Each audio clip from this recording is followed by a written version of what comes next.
This episode is sponsored by Stingray Tattoo Supply. Take your shop to the next level with our premium hydraulic barber chairs built for comfort, durability, and smooth performance. Perfect for barbers and tattoo artists who demand the best. Sleek, sturdy, professional. Get yours today at stingraytattoo.net. This is the chairman and the artist, where vision meets creation. Let's talk. Welcome back. My name is Rafael. This is the chairman and the artist. Today we got with us an old-time buddy of mine who's been getting tattooed for a while. He has a little bit of knowledge in the tattoo world, but he's also a multitask person who does all kinds of arts, all kinds of work. He's very handy with his hands, and he's very handy with his mind. And today my guest is Kris Shaffer.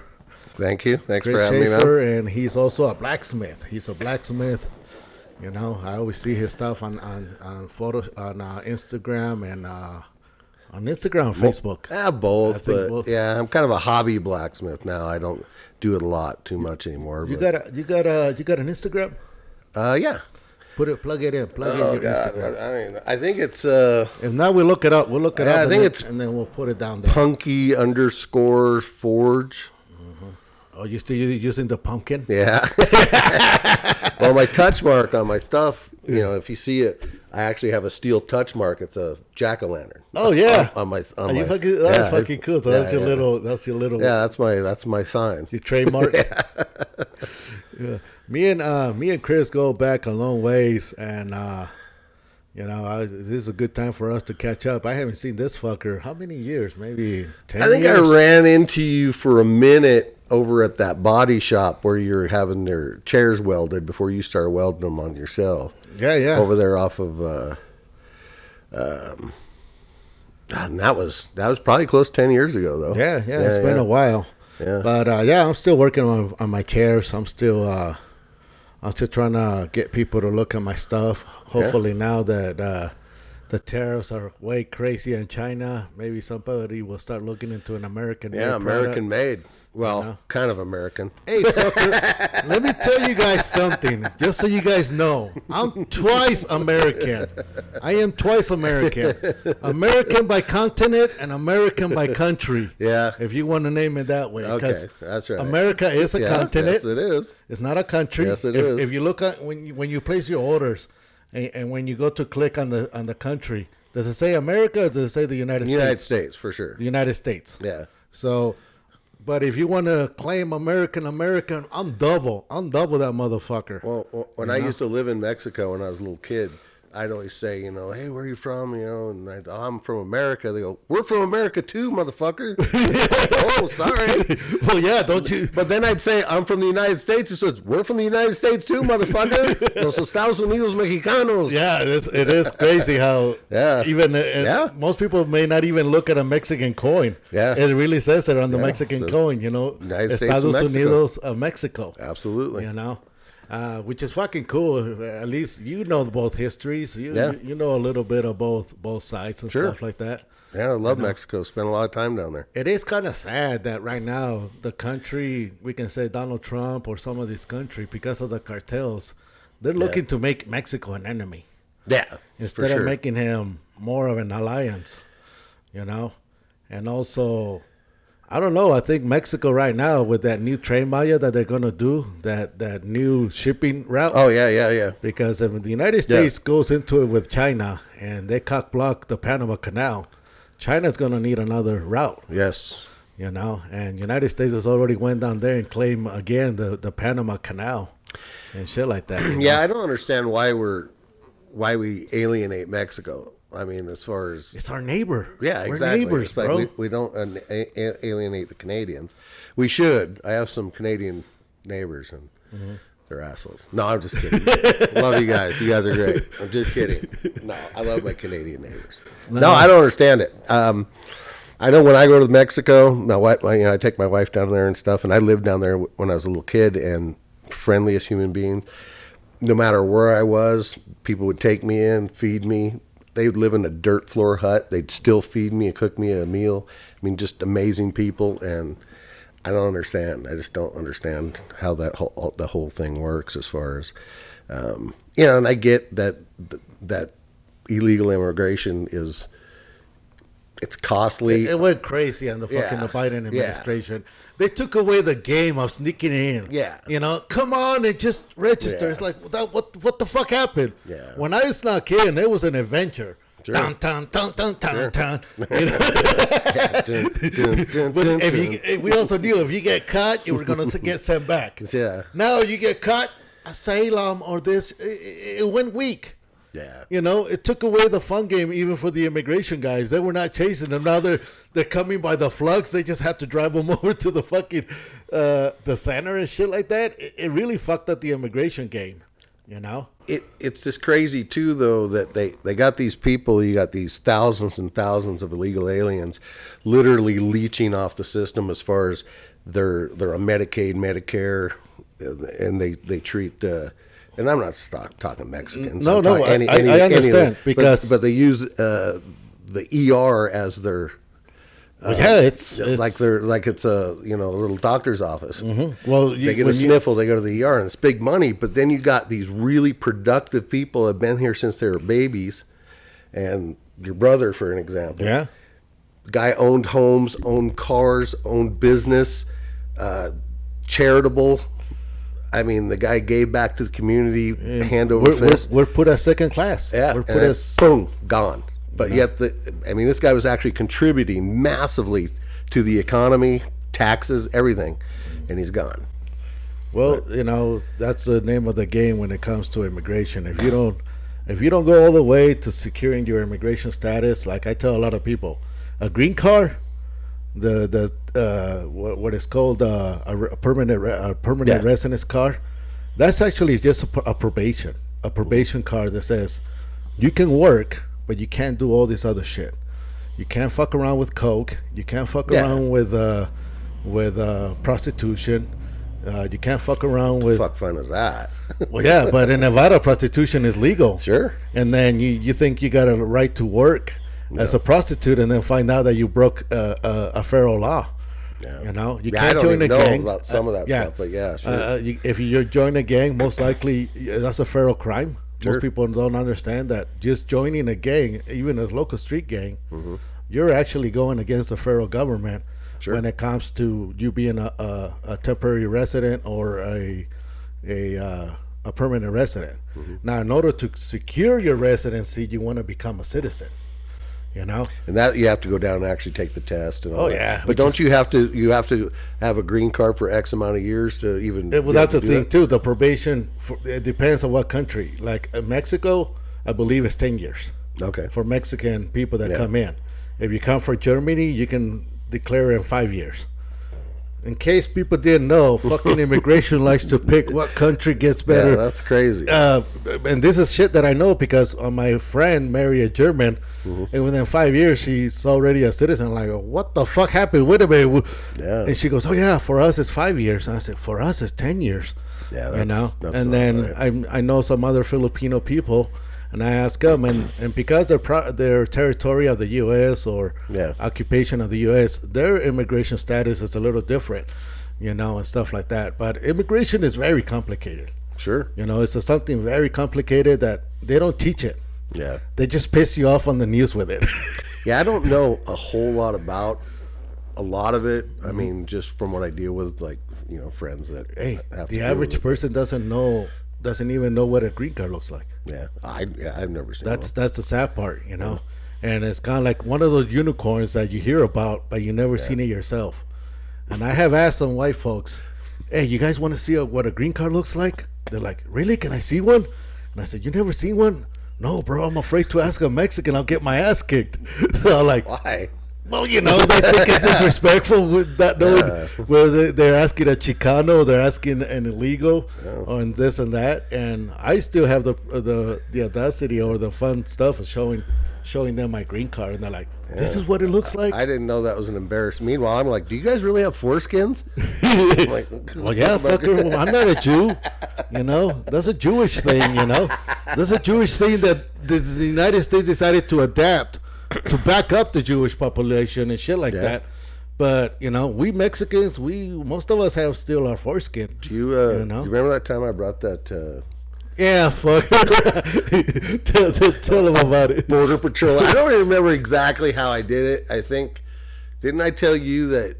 I don't even remember how it happened. This is what I remember. I just know you guys get a did Border not Patrol like guy coming into my shop. Yeah. And he says, Rafael, we need to talk to you. I need you to come out and identify your brother. We got him in the back of the car. Yeah. They're like, what do you mean my brother? My brother's in Mexico. He says, no, he crawled back in here and we arrested him. And I'm like, I have a friend of mine now. He's retired. He's retired Border Patrol, but yeah, he was full on. He was like I don't know. He was an officer in the Border Patrol, but and you know what's funny when it comes to staying in Mexico, and when it comes to let's say the officials, I'm pretty sure every other American, or we can say white person, every other motherfucker that's born in this country thinks or knows that the Mexican police are corrupt.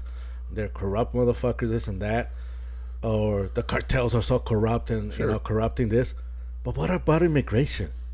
Do you think they're not corrupt? Hell yeah, they're corrupt. Yeah, I can't imagine them not. They're corrupt as a motherfucker too. They're a lot of them, all of a sudden they fall into bribery and this and that. I went to both sides, American and Mexican immigration. Yeah, and so I went to Tucson and tattooed an immigration official. And then I'm asking him, hey, how about you guys? You guys ever get compromised? He goes, yeah, sure. He goes, we get compromised, but we don't make a big deal out of it. Yeah, there's it doesn't get reported on the news. You don't see, today we busted John, Carter, and Chris over here for taking money from this and that. They just quietly arrest them, put them away. I know there's a book out there because I saw an excerpt of it, and I was. And it was a lesbian girl that worked for the Border Patrol, and she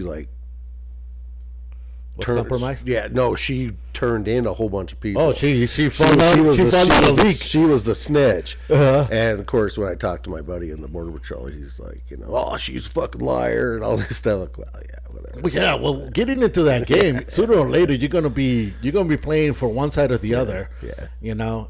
It's just like prison guards; they also get compromised. But yeah, your fucking buddy really scared the fuck out of me that day. I come around the corner of the building, get ready to see my brother, in the fucking car, and who do I see? Fucking Chris laughing his ass off. Yeah, I was kind of fucked up. After I did, I was like, that was a good get back. That was a good get back after we did the joke that me and your son played at you, fucker. Remember when your son came into the shop and right away I came up with the story? Hey, let's tell Chris that you robbed the mafia. Oh yeah. Jesus Christ. See, it wouldn't have surprised me. Yeah, no, I wouldn't have surprised me. He'd do that shit. How's the other one? How's your older brother or your older son? My little boy, Max? No. Well, I know Max. I haven't seen Max in a while. And no, Max is in the Air Force now. He's 20. He's 26 years old. So he's defending our country? Yeah. Oh, good job, Max. Because I'm too fucking chicken shit to defend this country. No, he's got one of them smart jobs. He tested really high, and he's in there just doing the calibrating machinery and stuff like that. He's got a smart kid job. So yeah, that came out of you. No, yeah, I don't know why. Yeah. I don't know. I'm going to give that props to Jen. Yeah, I told my wife the other day, I think I want a paternity test because that kid's way too smart to be my kid. And then you got Kappa. What about your Matt? Oldest? My oldest one's Matt. Matt? Yeah, he's not doing good. Man, don't tell me that. Yeah, he's locked up. Again? Yeah. He doesn't like to stay out. Damn, I didn't like that fucking jail thing, man. I got just locked up 3 days. He does. Yeah, he did an 8-year stretch, and then he can't handle staying out now. Oh well, it's hella hard for them to. Yeah, he's just like, no. Come out. It's just way easier for me to sit and get 3 hots in a cot than go out and get a job and have to do the parole thing and all that stuff. So yeah, he just and they make it hard on them. They make it hard, so hard. I am glad that my brother got got sent back to Mexico, we can say, Yeah. because if he was to stay here under probations and all this shit, you have to go through all kinds of. Yeah. You're still a second class citizen. Sure. Once you commit a crime, you're a second class citizen.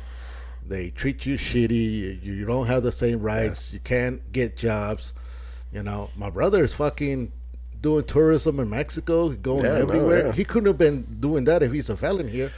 What's crazy is he's like world famous. He's doing these giant shows in every country: Japan, Paris, Italy, Rome. He has his own show too. Yeah. He does his own tattoo does he? convention. Oh, Yeah. does he? Oh, Viva la that's Tinta, bro. amazing. Oh, I didn't know that. That's amazing. That's why I'm hella proud of this But he's motherfucker. successful here. He's successful there. I mean, why would they want to get rid of somebody like that? I don't know. I don't get it. I miss him. I understand. I understand. Once we figure out all the crimes that he committed and did, then I was like, okay, we understand. Yeah. Not understanding can lead you to a lot of fucking anger, frustration, and shit like that. But you know what I miss more than your brother is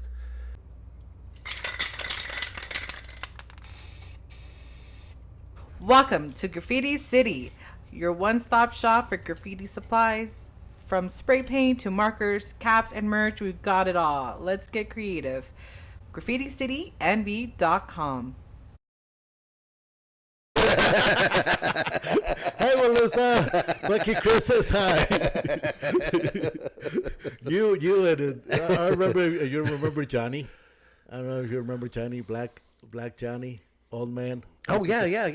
That motherfucker used to come into my house to do electrical. Get the proper measurementations. The proper measurementations, and then he like, hey Raph, I like your wife's titties. Motherfucker, could you not fucking say that? My wife is right there. My wife's like, motherfucker, Your wife is very beautiful. She's a yeah, beautiful so that was another motherfucker that did back up when it came He to was complimenting the wives and shit He like was that. funny.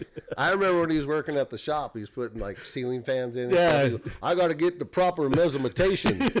I still use that myself now. I learned my language from fucking Johnny Banks. If you're still alive, I miss you, homie. Yeah, he's a good Maybe dude. you passed away, and I know that why I didn't get invited to your funeral. But the Banks family or anybody that knows Johnny Banks, he was very popular in Reno. Yeah, he was a good dude. Dude, we went out. He was hella popular all over Reno. Oh, no People shit. knew him everywhere. We used to almost go into a little fucking contest. Who gets known in this office and shit. I would walk in and, hi Raph, hi Johnny, and it's like, they know you here too, motherfucker.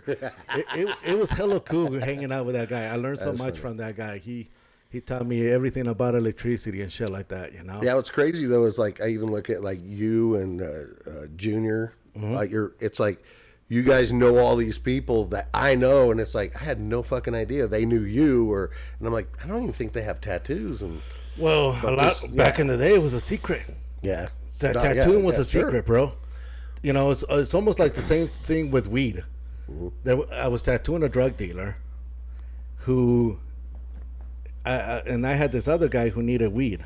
So I would have to buy the 2 ounces of weed from the drug dealer and then sell one to homie, not knowing that these guys were connected in one way.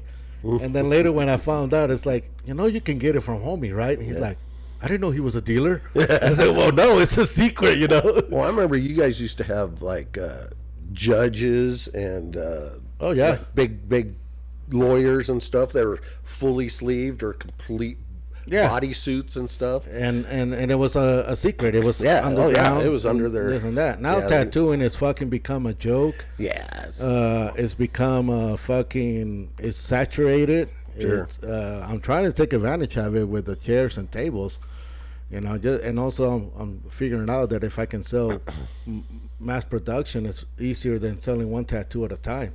Yeah. My wiggles and my shakes, I can't compete with these motherfuckers out here. And right now, it's also all about the followers. It's all about, oh yeah, look how many followers I got. That's how fucking rock star I am. Sure. Where back in the day, it took 3 years to become a rock star, and then maybe you might get on a magazine or shit like that. Now you got Instagram, you got Facebook, you got all this motherfucking thing. Oh yeah, it's just It's a whole different monster. Sure. It's a whole. and you never know what's gonna catch on. Oh, dude. You got some of the dumbest shit on the planet that are just like world famous, and they're millionaires because of it. Oh yeah, right now there's a lot of I don't know how to say it, but it's bad enough. Back in the day, we were bashed on for being copiers. You know, we copy this guy, we copy that guy. Sure. You know, not known as like, look, man, if we're gonna do a Disney character, it's because a client is obsessed with fucking little Ariel or this or that, and we're doing the tattoo. You know, and Disney or some of these companies will get mad at us because we're doing this. Nowadays, with Instagram and all that shit, you can copy your fellow artists, you know, and that. You You know, can copy guys from all the way around the world. yeah, you know, and there's so much copy and paste and going on that these motherfuckers are not even trying no more. Yeah. You know, they're the almost the Yeah, art it's of all AI now. You can say, we're fucking around with that shit too. I like it. You know, I do like it. I like playing with it. you know how good I am with writing, right? Terrible. So we use AI to write all our shit, bro. Writing's my second language too. No, I suck at writing. I suck at even talking English. You know, you guys always have to correct me and shit like that. That's part of your charm. But at the same time, now I got this fucking AI that can help me write. Oh yeah. Contracts, write a letter. Yeah, I haven't played with that yet. I just play with like the old Von Dutch flying eyeball. I get on there on the AI pictures, and I'm like, okay, make me a mechanical eyeball with metal wings, and I'll have like a new version of the Von Dutch. It is so fucking cool to do that. Badass. You know? And I'm thinking, I want to, And I just watched a thing on AI a little bit ago. It also, like, they're using people's artist names, which I kind of don't like that. Which you can go on there. I want a clock, but done in Dolly style. Well, Dolly's dead, you know. Yeah. Which okay, but there's real artists right now that are alive, and you can say I want this and Frank Frazetta or this or that, and these guys are still alive. You know, I don't know if Frank Frazetta, but some of the artists are still alive. I follow him. His shit's amazing. Shit, you know.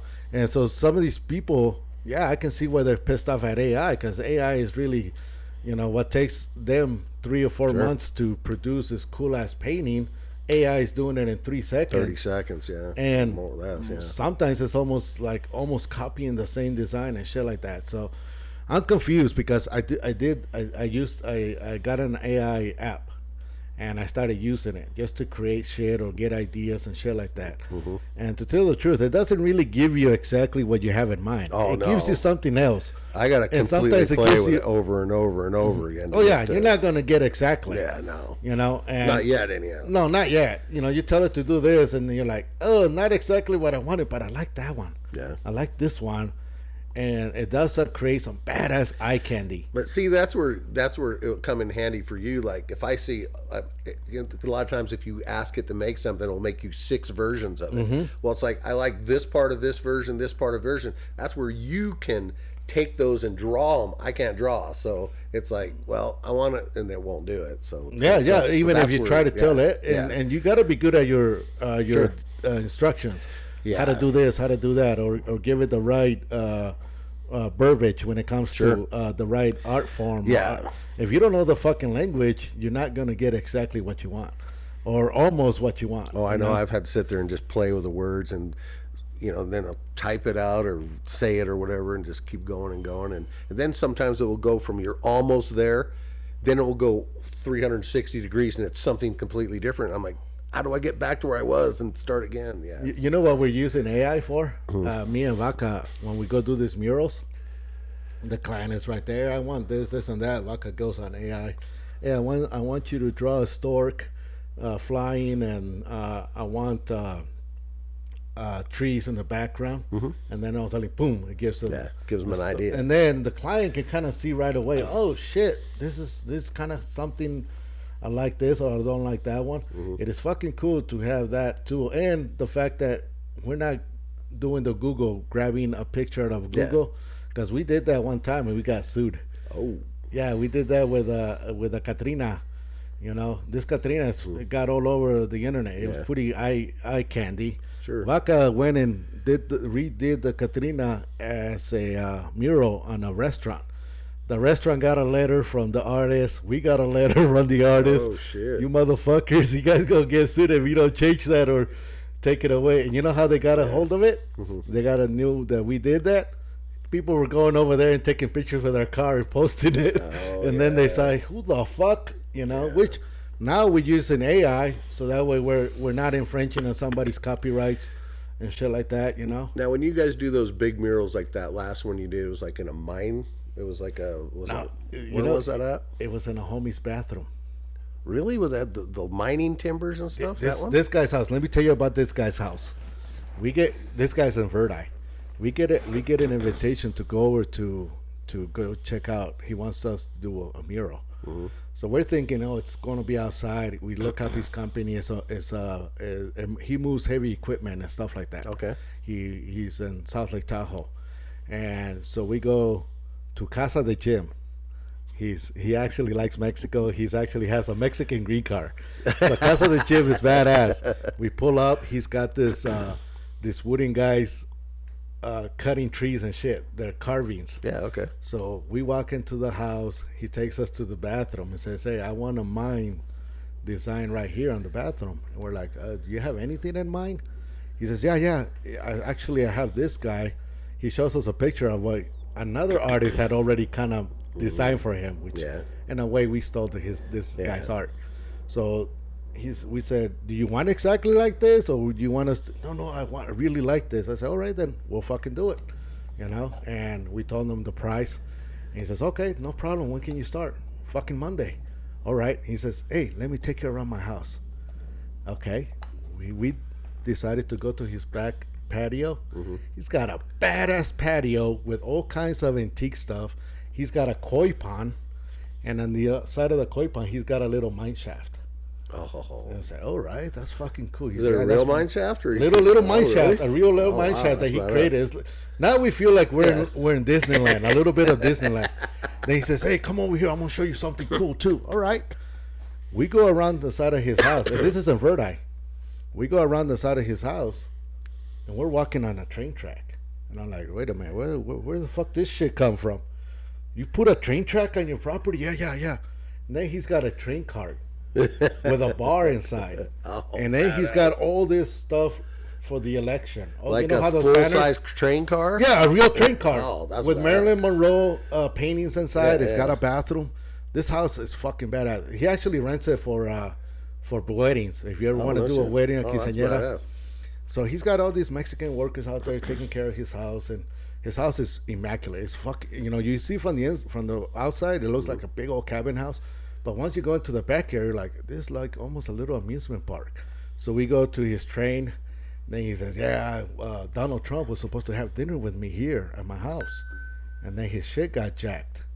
That's when Donald Trump got shot in the ear. The plans changed. So he's a big Donald Trump character, which he said, is that going to bother you guys? It's like, no, bro, we got no issues with that. We know about politics, but we also know about business. Yeah. So he was relieved on that, But we did that inside his bathtub, so he can look up at a mining shaft. Oh, that's badass. His house is fucking insane, homie. But when you guys do that, do you guys just freehand the whole thing, or do you like project it on the wall? Waka's got the projector. Yeah, okay, because I just bought one of those. Yeah. We use a projector, and then we had to do all of that with oils. We did the whole thing with oil. That was all oil and brush. We couldn't go in there. You could see you could see there's texture to the paint. Oh yeah. We had to do it because there's no way we could spray paint. And then when we posted it, we got the email from the artist. Hey, that was my art, fuckers. So we told him, hey, man, the guy gave it to us, and he told us that, it came from Pinterest or whatever, but we know that you did it. Now that we know you did it, we apologize to Bryce. I'm sorry again, Bryce. But plus you give him credit for the artwork. So Bryce did the artwork, but we, he didn't have a contract. This fucker will not do anything until he has the contracts done. Gotcha. Then he'll even show him the pictures and send it to him. Because once you send your art and the person doesn't do it, somebody else, they have the art. They can have somebody else did it. So we use AI a lot for doing the contracts. We use AI for designing our stuff. That way we don't get sued for copyrights and shit like that. You know, and AI has become something cool. You know, it's a It little is. scary, but it's cool.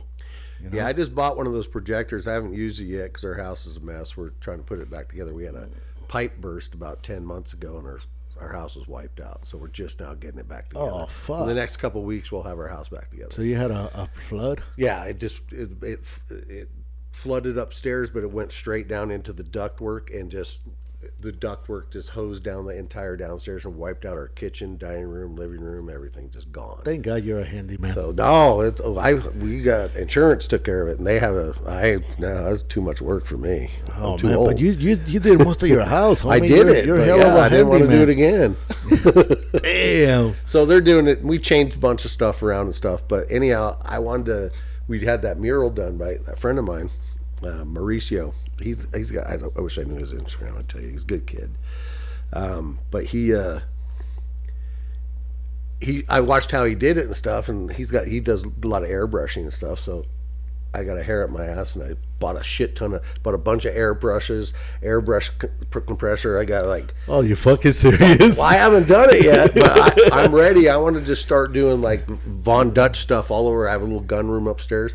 I just want to do like a bunch of Von Dutch, flying eyeballs, and maybe if I get halfway decent at it, maybe I'll give a rat fink or something a shot. You'd be surprised how good better you are once you got it projected. Yeah. Just get the outline on there and Yeah, stuff. I did a mural without projection and shit like that. It was fucking hella hard. Yeah, I don't know It how was. you- I don't know. You probably seen it on Wells Avenue. There's a blue truck on one of the buildings. It's an audio. I think I see that was mine. Doing it the old school way. Oh fuck me, that was so fucking hard. You know that where that where the courthouse is on right by the river downtown, on the backside of that in Sierra. You know that big giant scene? It's just clouds. Yeah, with a finger that was like that. No, it's just clouds. At one point there was a figure. Oh, there was. Yeah, there was a Somebody subliminal graffitied message. it? No, somebody did a subliminal Oh, really? message because they were. Well, I know the guy that originally did that. His name is Jim Slokovich. He's a local Reno artist. He's got some pieces down there in the Museum of Fine Art there. I mean, he was a janitor at a school, so he'd paint at school, at work, and and stuff like that. But the guy he lived in this one of my old boss's apartments that he rented out. But he did that whole gigantic, dark red cloudy scene on that building, and it's pretty amazing. That's like 10-15 years ago. I think it's still there though. Yeah, there's a lot of pieces. Like that's the thing, that Reno does have a love for art. Yeah, sure. But they're very, very Nazis when it comes to the fucking graffiti. Yeah. They don't want to cater to the graffiti guys. They don't want to help out. They just pretty much penalize them. We're trying to do a graffiti class over at the Generator. Okay. And so we can I like that place. get kids to come out and learn how to do spray painting and stuff, and do it in the daytime instead of at night. Yeah. And also do it in a safe environment and shit like that, instead of being out there falling off a train or falling off a fucking fence or running from the cops and hurting yourself. We had that stupidity of saying, hey, let's do graffiti classes. I think it's a cool idea. I think graffiti is still like one of the things that is not easily going to be taken over by AI. No. You still got to do. I mean, you can have AI create some art, but when it comes to putting it on the wall, it's still gonna have to be a human. Have you ever been up to the train tunnels in Donna? Fuck yeah. We went up there one year. My wife's got a bunch of pictures of it, and the graffiti was, amazing. And then we went up like a year later, and it's like way worse graffiti artists painted over the good stuff, and it's just like. Then a couple years later, it's like a bunch of really good stuff. Yeah. So it's kind of it goes up and down, sure. And you got motherfuckers that are they go and throw a nice fucking piece up there, a cool ass mural, and and because it doesn't belong to them, you got another guy coming over and tagging over it. Yeah. We had a dream of creating a graffiti park or a building where people can go and graffiti. You can go graffiti the outside, take a picture, go inside, make a T-shirt, make a poster, and shit like that. Even next week you come back, your piece is covered by somebody else. You have a photo, and you can also advertise it or promote it. Right now, people are getting caught by promoting shit on Instagram, promoting shit on Facebook. You know, I think it'd be cool if like a big business, like even like someone that had a big one, and you know, we're no longer ran by the casinos. The casinos are not what funds the state of Nevada anymore. No, it's fucking Elon Musk and it's this big old Amazon, all the warehouses, you know. You know, if I had a big warehouse and a giant corporation, it's like, you know, buy all the spray paint, bring the kids there. Some of the kids are artists. Let them. Did you hear that I did that homestay shit over at the fucking ice house? Where I took over for about a week, about a month, and let these guys just go and fucking tag the fuck out of the ice house. No, I did not. No, I did that. Really? There's actually, I got on the newspapers, I got on this and that. Really? I lost $40,000 on that fucking deal. Yes, I lost big money, homie. Oh. But at the same time, you know, I learned so much. You know, it's trippy as hell that, you know, tattooing was so rebel, tattooing was so underground. Now tattooing is tame. That I like graffiti because it's still not tame and shit like that. And, you know, but we're also trying to bring out the good of it, you know. Yeah. All these guys that have become muralists, they were all graffiti guys at one point. Sure. They were all sneaking out at night and shit like that. But they get to a point, they grow up, and they're like, hey, man, I can start making a business out of this. Sure. Reno's decorated with a bunch of fucking muralists and a bunch of artists. You know, but there's a bunch of fantastic but nobody's catering murals to these guys. Nobody's giving them a park or a place to do it. Yeah. You know, and if you're like Bryce or JC Rock, these guys are hustling pieces and shit like that. The city does hustle pieces once a year and all that, but they're not really getting paid big time money. Some of these guys, you know. Yeah, I'm sure if it's the city, they're going to be like, okay, here you get a recognition. Well, you get $1,000, but if you get caught, it's $10,000 fine if you get caught doing it illegally. How's that fucking? Yeah. You know, why don't you pay $10,000 for a piece? Yeah, right. You know. Yeah, why don't you find one guy and give it to me and let me do this legally? Well, in a way they're doing that. They have been getting some of the bridges, some of the places. The YMCA, or it used to be the YMCA on Valley Road, that was done by Eric, and Eric is a badass artist, and he got paid reasonable from the city and stuff like that. But I myself, I'm gonna have this fucking stupid ass dream that one day we're gonna have a legit graffiti park in a city or in every other city. I could see it happening. I mean, especially this is a good town to do it in. Like I say, we got Art Town, and I mean, this town is definitely big on art. Yeah, and all you need is people to just have a building that where you can actually go tag the building, take pictures, go inside, do stuff with it, and keep tagging the building, you know. And there's nothing wrong with paint. But, you know, if when it comes to the world, 50-50 chance on 50% of the fucking world hates graffiti and the other 50% loves it, you know. I think even the ones that don't like it, there's some pretty amazing graffiti out there that there's undeniably it's art. It's not just silly taggings or anything like that. I mean, all of it's art, but some of it's amazing art. Like I say, up in those train tunnels, some of that stuff, it's just like, wow, how do you do that with a spray can? Just imagine how far these guys gotta go to get that piece or get away from the city to go do a piece like that. Where if the city was to offer a place like in here for them to do it, fuck, you would bring in tourism.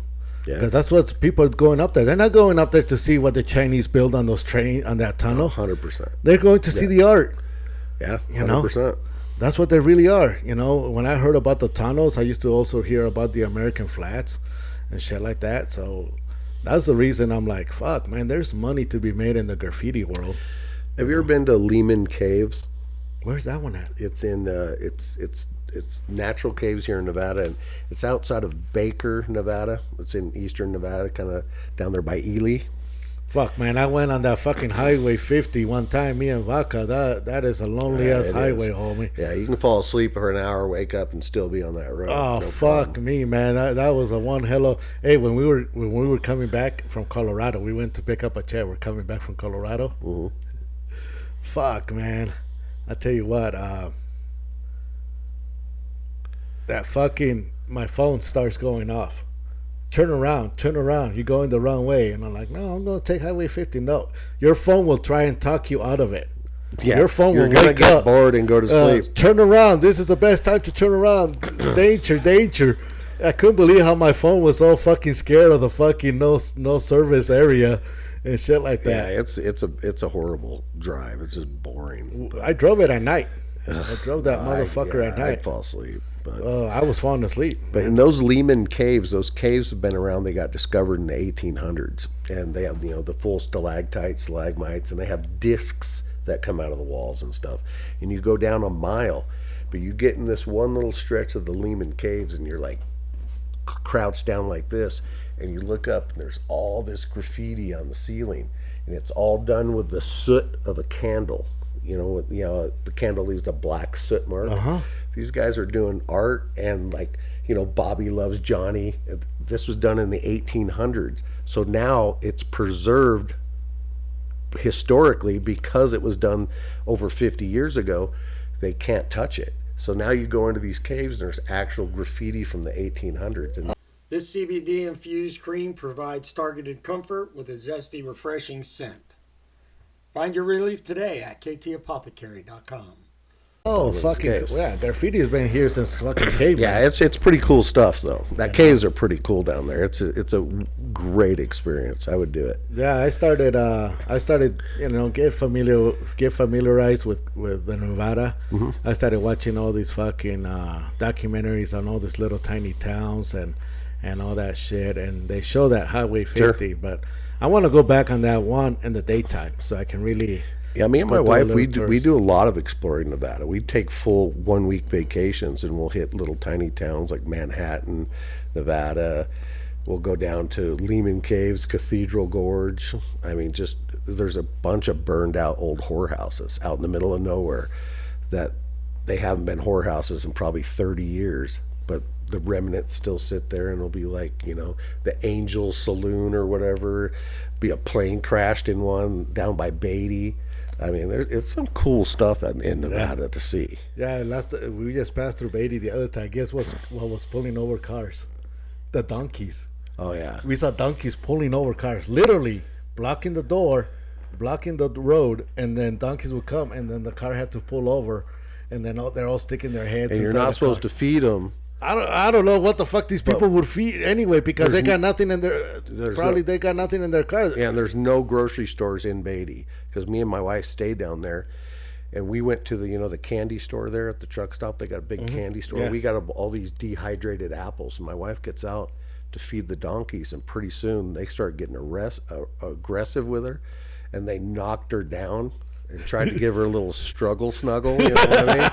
So I had to get out and cold cock a donkey while this donkey's Johnson's fucking bouncing up and down, looking at my wife. I'm like, whoa, leave some for me, big boy. It's like, holy shit. I'm sorry, Jen. I had to tell you. Yeah, that's a good one, homie. I'm glad that we avoided the donkeys that day. Then we went around them being a homie. But Yeah, no, they're spoiled rotten. They will knock you down, and like I say, they started getting aggressive, and then Jen fell backwards, and this one was getting ready to mount up. I had to get out and crack him. Like, hey, this is my honeymoon, motherfucker. It's not yours. We didn't ask for bestiality on That's this right. fucking Get the fuck thing. out of here. That's illegal in this Holy state. shit! I didn't know that. I see donkeys trying to do that in Mexico.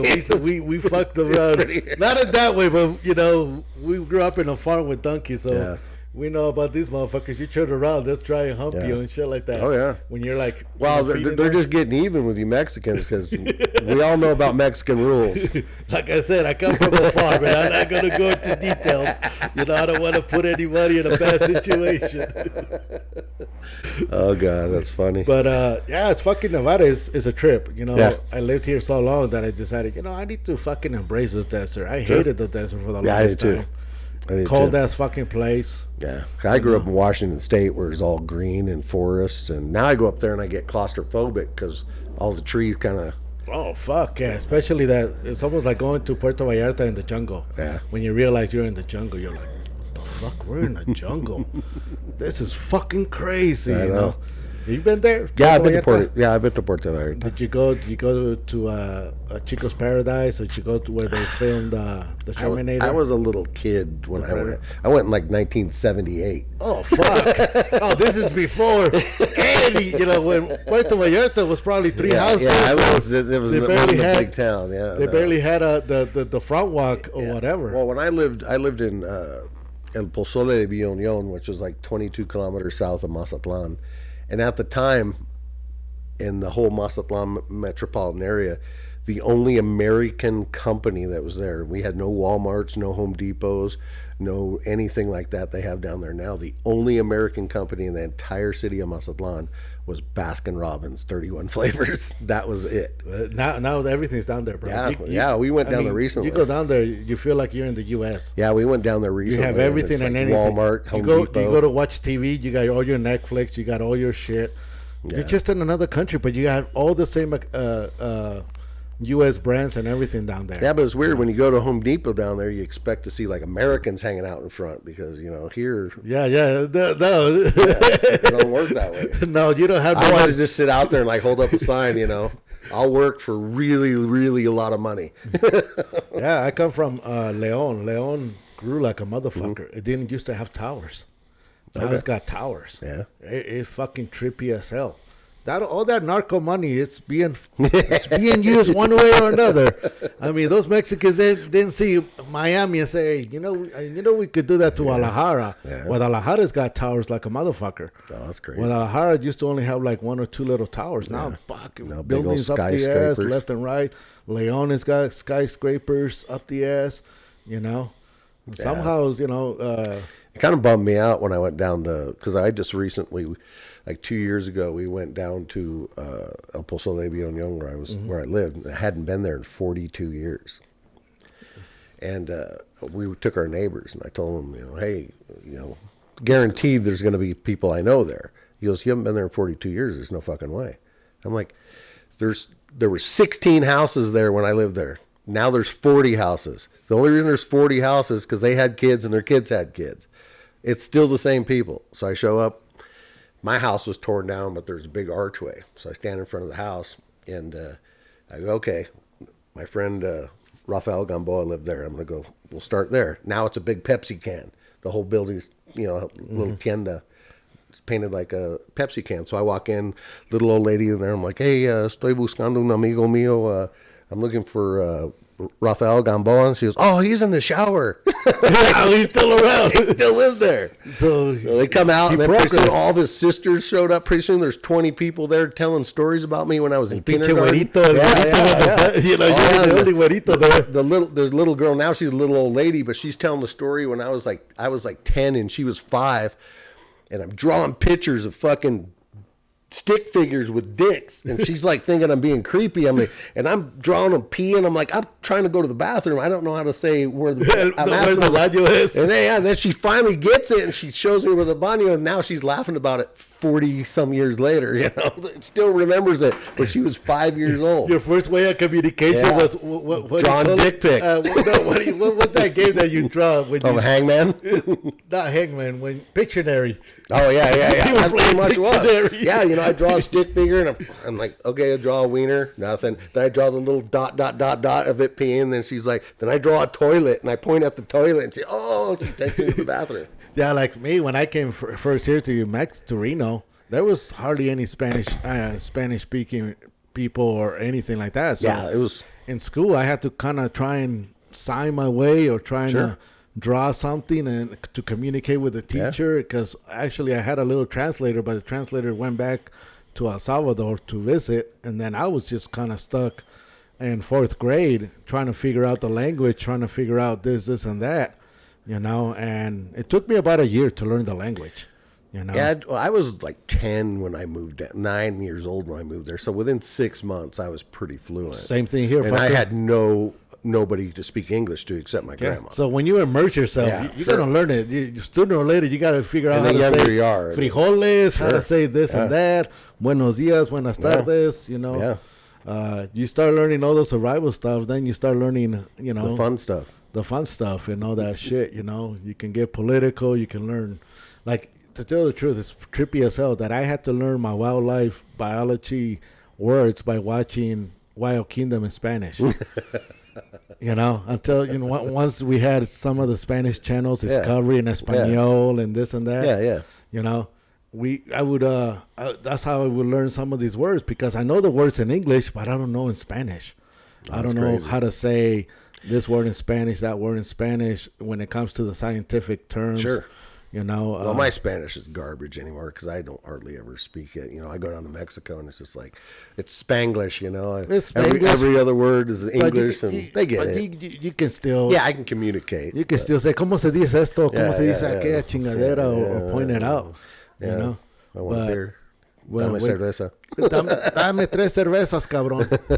But yeah, it's fucking way cool when you learn to live 2 different languages. I believe that bilinguals are a little more, almost, I could say it, fuck it, a little more smarter than the one language motherfuckers. Yeah, you know? Stupid fuckers that don't speak 2 languages. Yeah, all you motherfuckers that only know one language and say, speak English, we're in America. Well, fucking claim your language, motherfuckers, because you still haven't. Yeah. You know, the country does not have a claim language. Yeah. Well, I think, didn't Trump just do that, though? No, he tried, but it's still not. I heard it was going to. Something tells me the Scandinavians are going to fight it. Well, something tells me the French are going to fight it. We're a melting pot anyhow, so who cares? Yeah, it's, you know, English is actually already adopted when it comes to the whole political system, the whole business system, but they just haven't declared it as the official language, you know? Yeah. Not when you got ESPN in Espanol. You know, it's really funny. Back in the day, I would watch these fucking reporters on Fox talking shit about Mexicans this, Mexican that,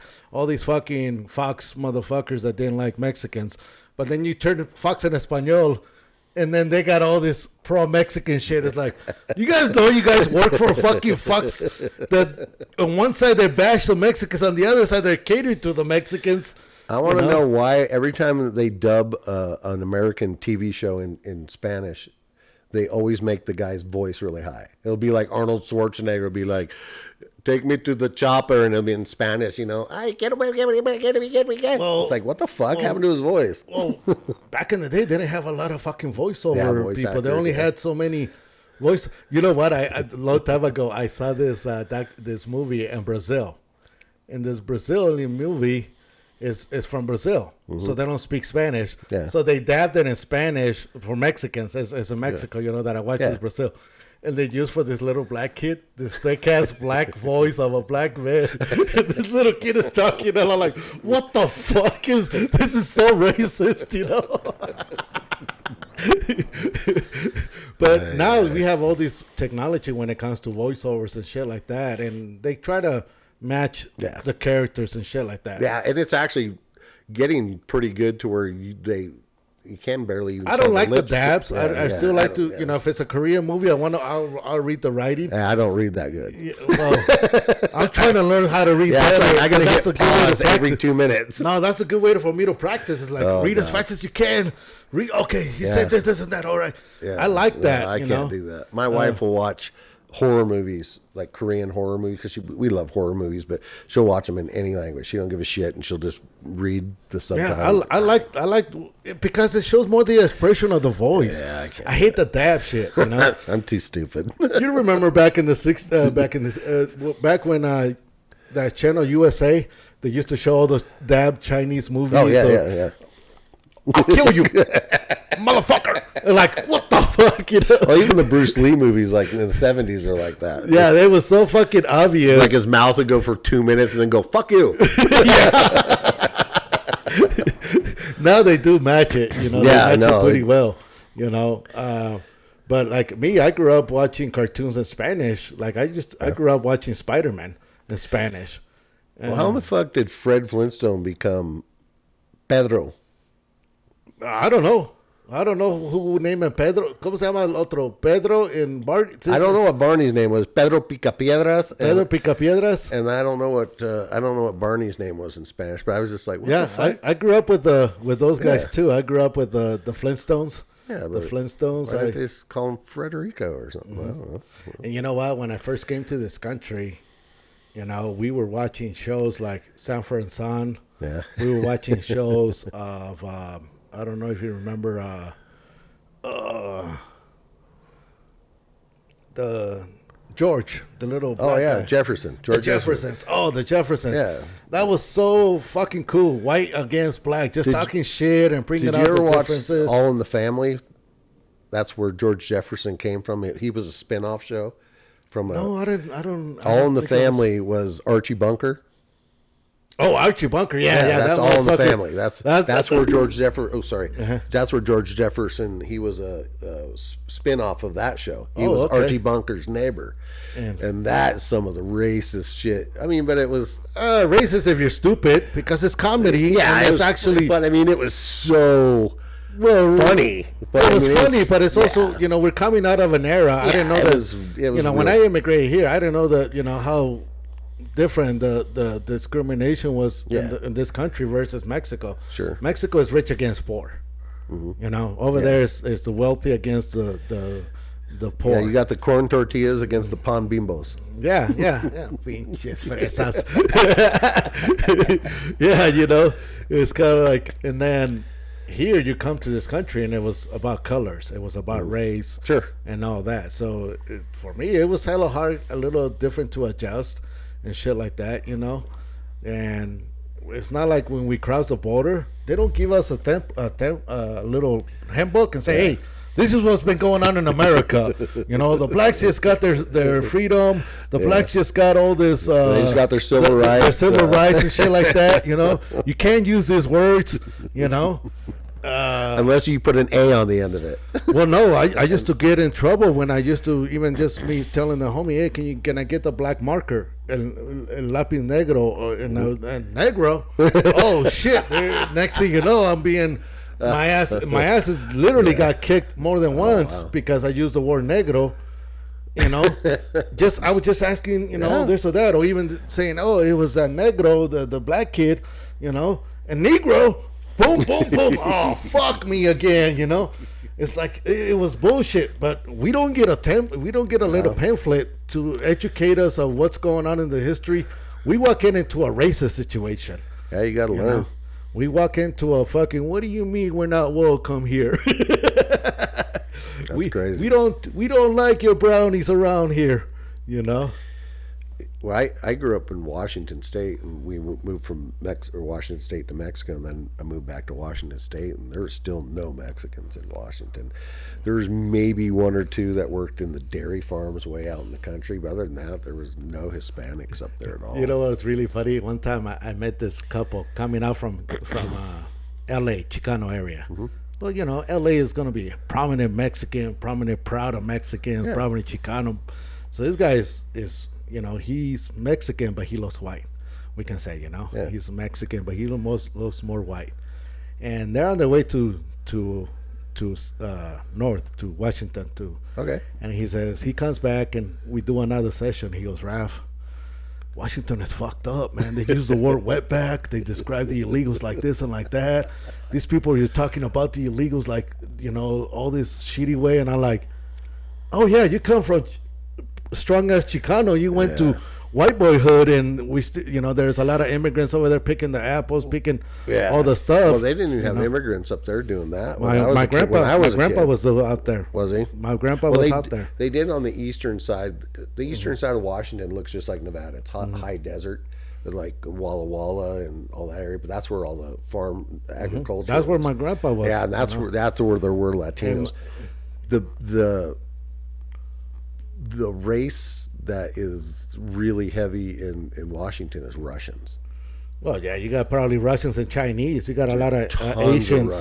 A lot of Asians coming in from the Asia way and China. Yeah, there's lots of Russians. I mean, in the East Coast, you got most Europeans coming out from that side. over here on the West Coast, most people don't understand that the brownies are over here. Yeah. You know? Well, my son married a Russian. Kappa did. Oh, shit. And and he just had another kid with her. And so, multiracial family now, huh? Yeah.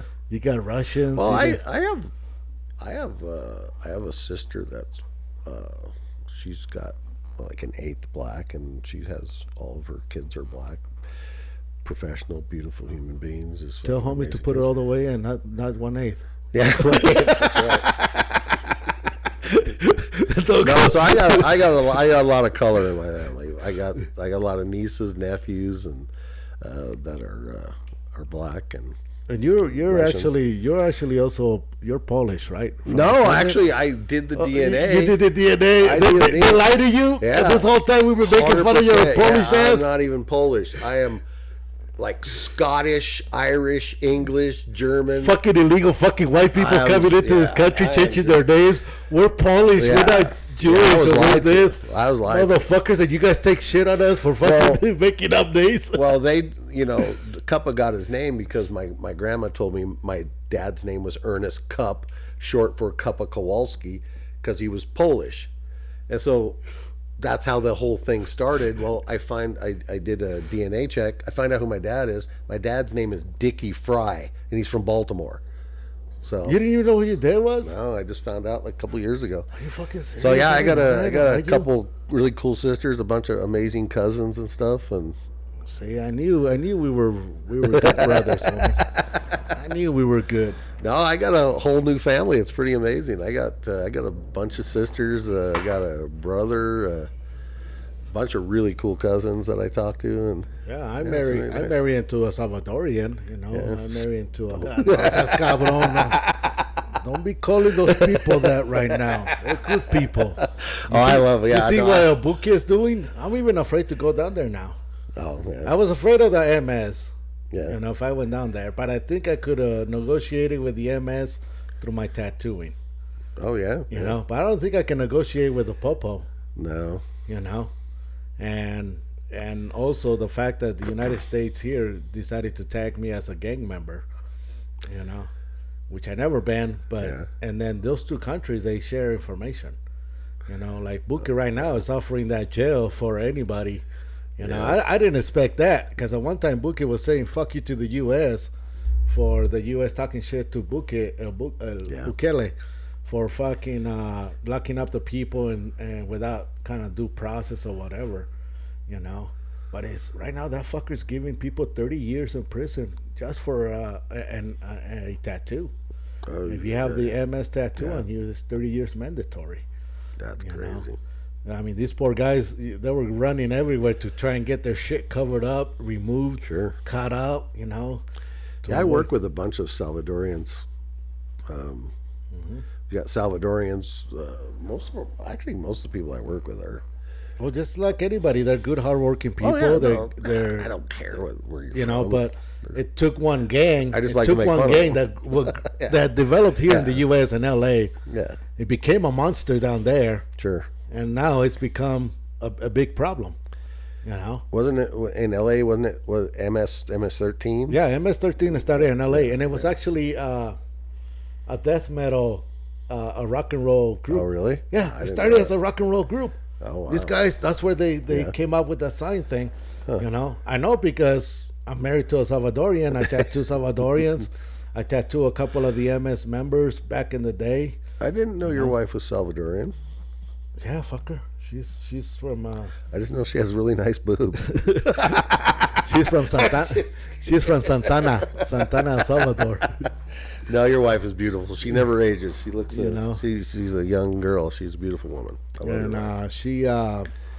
she immigrated here too, almost at the same time that I immigrated. you Okay. know. How old were you when you came here? I was almost 10. Okay.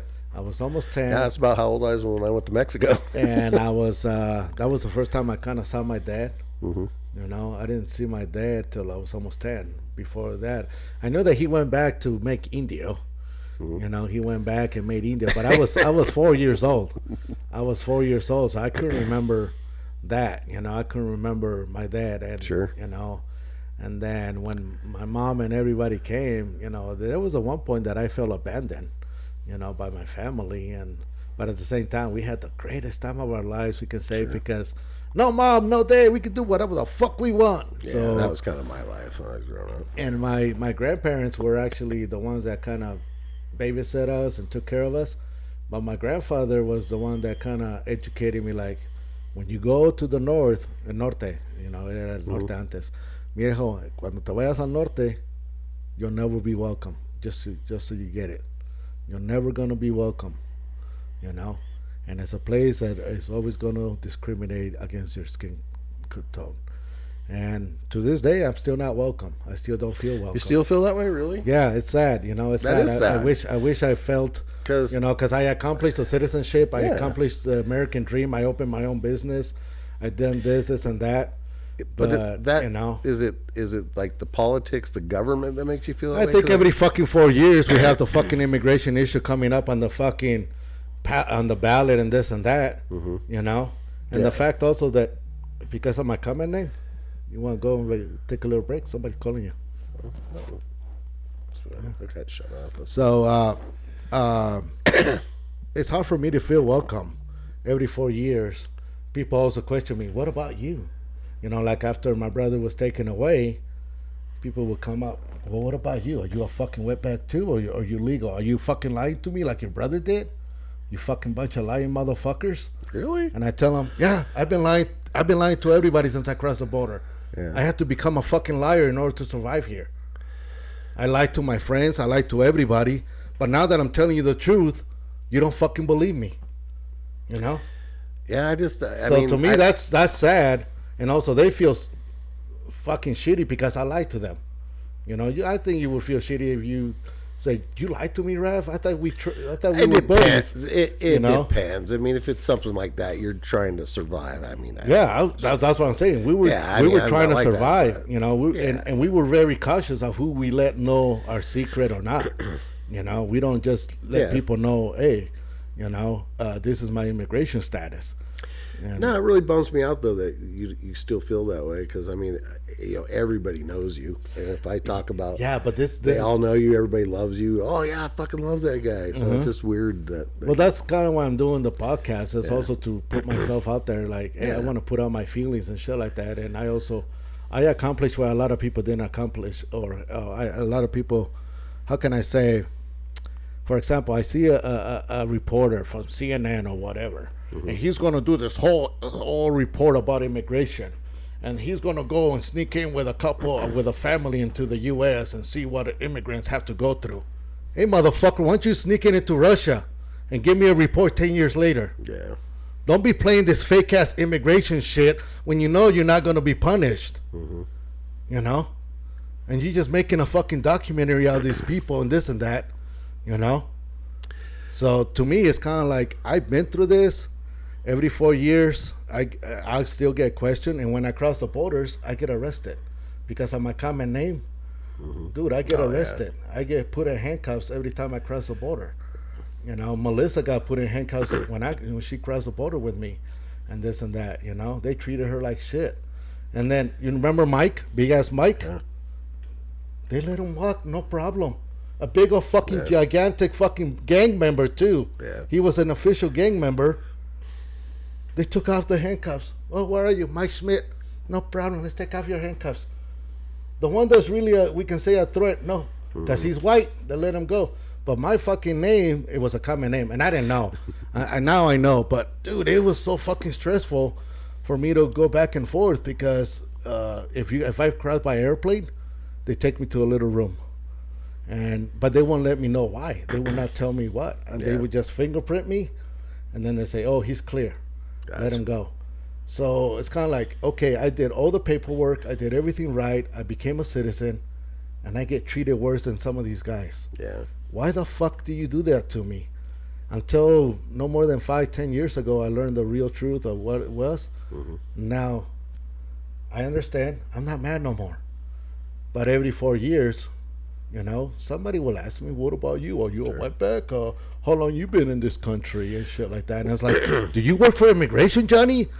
I didn't know you worked for immigration. Well, I was illegal in Mexico. So I was down there 5 years, and I went down on a 6-month visa. and I never renewed it. My grandma and my uncle would take my brother up to Nogales and renew their visas every year, but they just left me behind. Yeah. So but this is how it was we came back in like around almost 79, 80, and my grandma just fucking washed my visa. We got on the plane. Oh, he jumped in the pool with it. They're like, oh, okay. They let me on the plane, and I came home. Now, if I was brown, I don't think they would let me on the plane. No, cabrón. Well, it was way different back time. Sure. It was different immigration laws and this and that. Sure. Now, we have a whole fucking anti-immigration policy right now. Apparently, the white folks and anybody doesn't have X-rays to be able to see who's illegal, who's not. Sure. I feel even worse, bad for the Chicanos. That shit that happened to that movie Chich Marine, Born in East LA. Oh yeah. I just ran into a guy in jail who told me that kind of shit almost happened to him in Texas, where he got chased all night long because just mainly he forgot his ID, and he's like, dude, if these guys catch me, they're gonna throw me over the line. So he had to evade immigration and this and that. That's crazy. And that's a U.S. citizen. That's somebody born here. No, so it's kind of like, whoa, if you have that mentality, imagine me, and so, but. When I became an immigrant, when I became a citizen, apparently I'm white now. That's what they had. That's what they had me fill out of the thing, and that's what they on my last arrest paper. White or non-Hispanic? No, I was white on my last. Oh, on my last. So I don't know if I can. Man. I don't know if I don't know. Welcome to the club. I know. I'm trying to get into the clan now. Now that I'm officially white, supposedly. You know how I'm fascinated by the Klan. I want to see if I can be the first Mexican to join it. Like, what's his name? Was it the comedian? Yeah, Dave Chappelle. Dave Chappelle. Yeah, it's one of the funniest skits I've ever seen in my life. But, yeah. Well, I think I got a picture of your brother wearing a Nazi helmet. Well, yeah. Doing this thing. You know what? I ran into a couple of my tattoo clients, white guys. And then one of them told me, you're known around us as the Mexican Nazi, right? And I'm like, really? I said, yeah, you're Raph the Mexican Nazi, just like your brother. Like, what the fuck?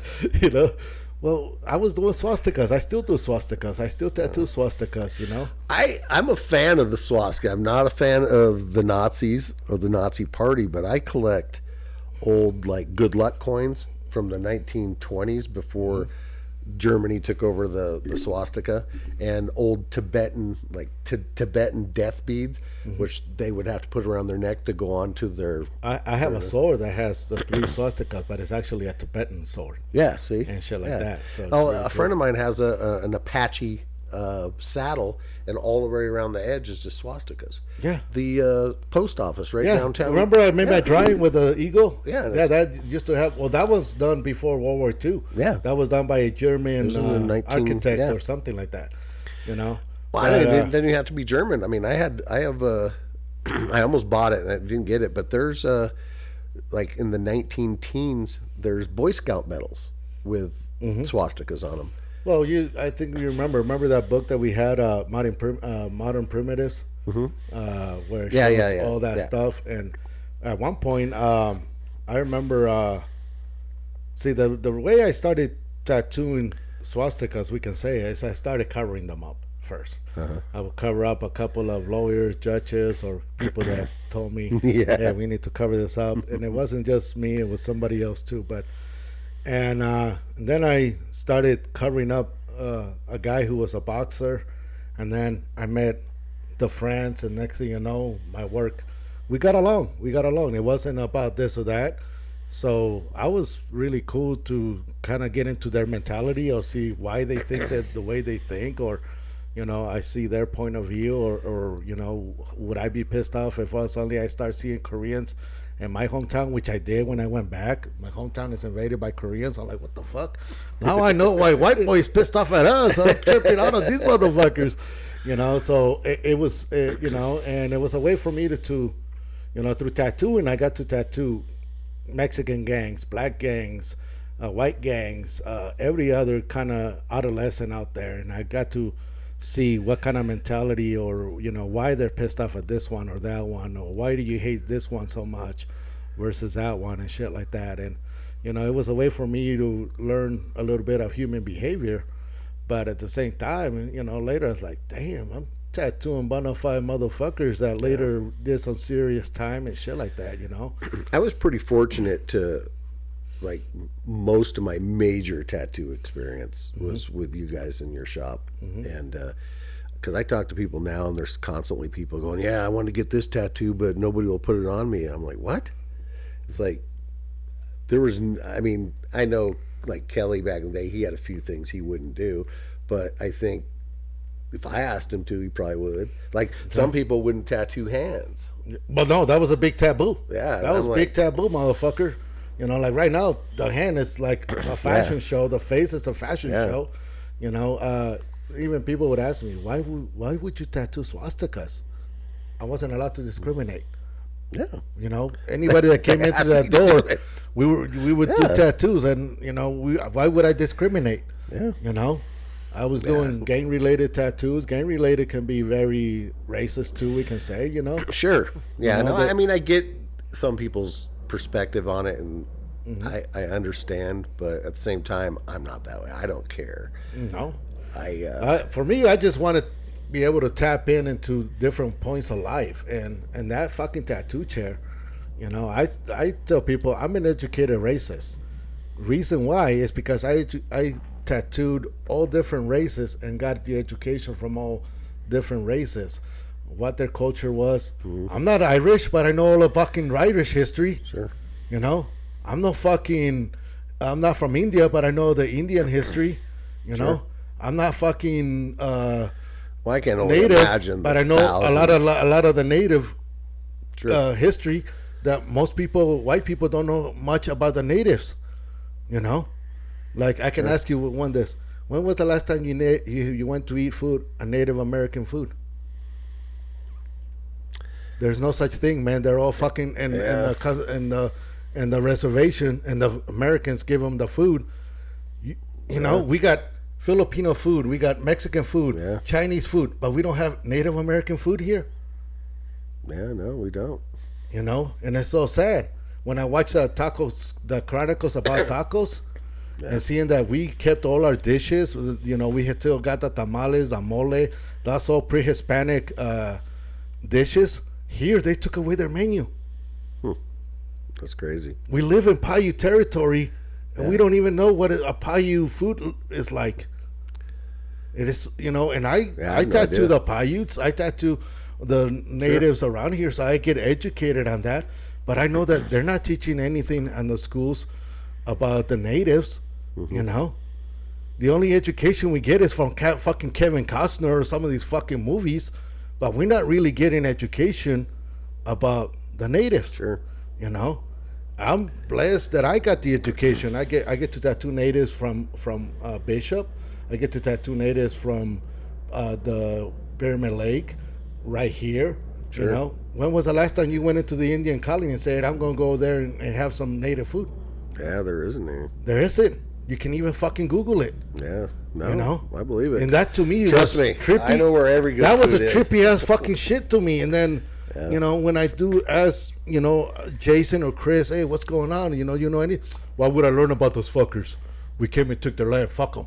Yeah. And I'm like, damn, that is fucking weird. Yeah. Prior to that, I remember coming to the U.S., all the natives, cowboys and Indians, the Indians were bad and the cowboys were the good guys. Until Kevin Costner made the movie, suddenly everybody sees the natives a different way. Yeah. I remember a long time ago, I would talk about the Turkey Day, and I got some bad response from the natives, and I didn't know, until TikTok came out. Now you see fuckers doing the table. Yeah. Most people were offended by that. I'm like, I knew that shit from a long time ago. Through my tattoo career, I was exposed to everybody and anybody, and I got to learn different walks of life and this and that until I'm old enough now that I can understand this shit. But that is fucking trippy. That is fucking trippy, And I think a tattoo artist is kind of like a barber, It's everybody talks to you, and you get to learn their deepest, darkest secrets. And especially in Reno. Yeah. Reno is a travel thing where you don't have the way we were set up, we weren't just taking the white folk or the Mexican, or we weren't just tattooing Italians. We're tattooing everybody and anybody. Well, like you said earlier, I think it was before we even got on the microphone, you were talking about how loyalty is not a thing anymore in the tattoo people. It's like they just go anywhere. Well, when I was getting tattooed by you guys, there was 2 tattoo shops in town. Yep. There was Stingrays, and then there's Body Graphics was Guy Martin.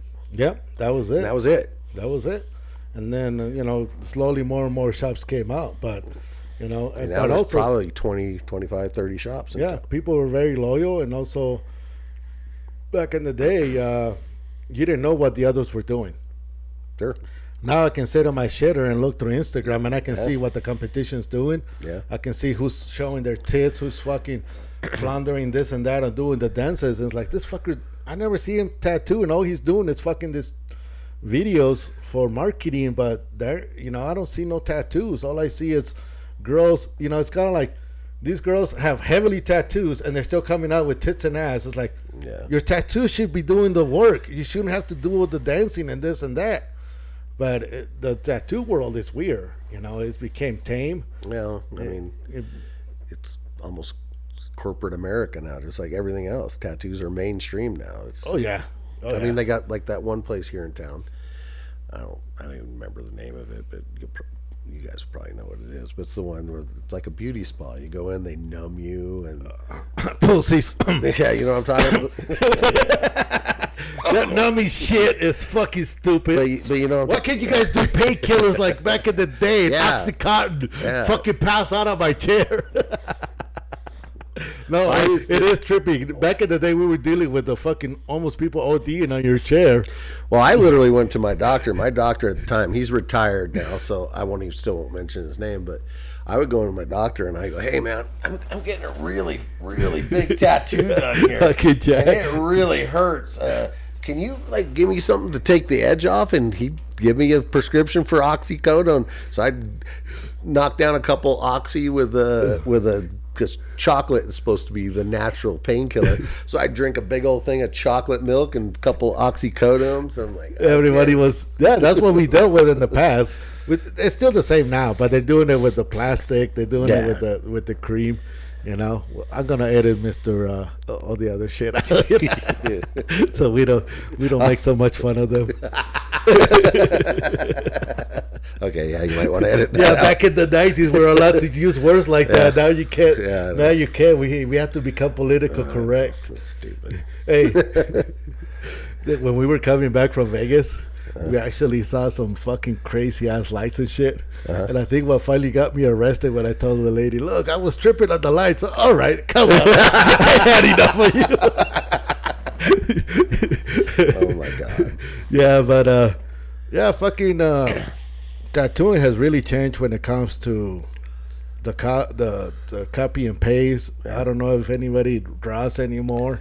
There's some. The old timers are pretty much the only ones that try to draw, but everything is, why not just make a stencil? Why not just fucking copy and paste on the iPad? Well, don't they even when they do draw, they do it on the iPad? Yeah, where it kind of helps you and fills in stuff. Yeah, but it's harder for older people to draw on a thing when we're so used to drawing on paper, bro. Sure. Oh no, I couldn't do it either. And imagine being in your technology 40s and 50s. is not my friend. I'm How over old here are you trying now, to. Rob? I'm all 55, homie. God damn, you're old. Yeah, I'm getting there. A couple asked me how old you were. I go, he's got to be at least late 40s. Now I'm 55. Yeah, I'm I'll be 60 in June. Yeah, shit. Damn. I started getting tattooed at Stingray when I was 24. Yeah, I remember I'm gonna be 60. When I started meeting you.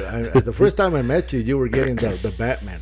Oh, okay, Batman tattooed on you. That was like the first. No, that was the second thing. I think I got the dragon and the flaming, burning American flag. You might want to edit that out too. But yeah.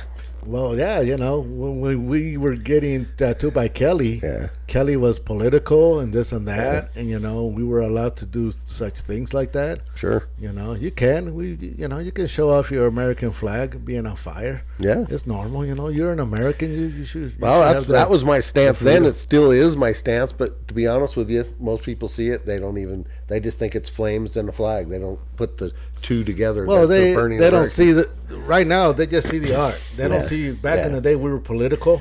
We're getting some of these tattoos, anti-political, anti-this, anti-that, or we were showing our political stance. Yeah. Well, right now, a lot of these tattoos are not even political. They just fucking art and this and that.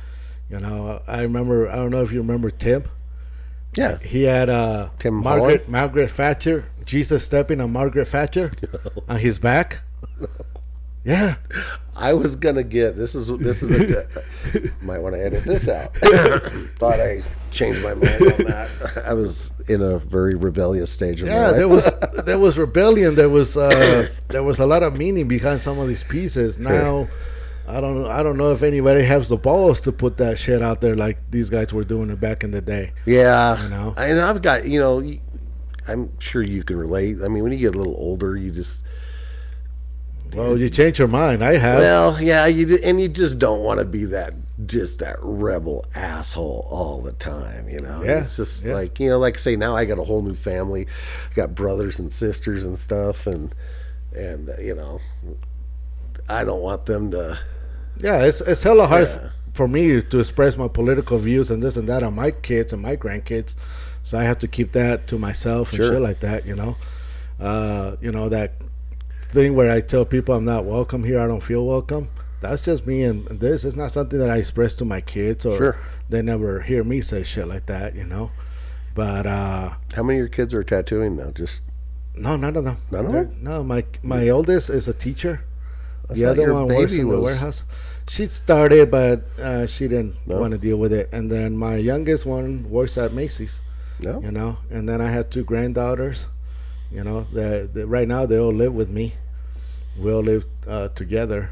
I'm trying to still fucking work on this chair and table. My shit was going good until my shit got hacked on Instagram. I lost all my followers. So that was my real base where it was so fucking weird. Something that started as goofy. I didn't think Instagram was such a big power tool and shit like that until I lost it. And then I thought I could easily just get my followers back. Cause I got like 18,000 followers, but I had like 12,000 followers within 6 months. So I thought, I can just easily recuperate all these motherfuckers. Nope. Really? My shit is still fucked up and this and that. I haven't made too many sales lately. I'm definitely struggling, and I'm struggling so bad that I can't even advertise my products. That's the reason I'm doing Mr. Podcast, to advertise my stuff and explain This is cool. my product This and is shit super like cool. that. Yeah, and also let people know what kind of motherfucker I am, or my little bag, my fucked up mind and shit like that. I came to the United States. And every year they have this thing called Memorial Day. And what do they show on Memorial Day? War. Yeah. And, when it comes to war, the ones that would show World War II. And I like the bad guys. I rooted for the bad guys, and the bad guys were the Nazis. And, so it's not like I agree with them, but to me it was like, man, these motherfuckers almost control the world at one point. You gotta hand it to them and shit like that. But when I say that, people look at me like, what the fuck are you? You're Mexican. Yeah, you might want to edit that out. Yeah, you can't think like that. It's like, why the fuck not? Doesn't everybody at one point want to become powerful, or doesn't at one point somebody says, I want to be the leader of the world? Sure.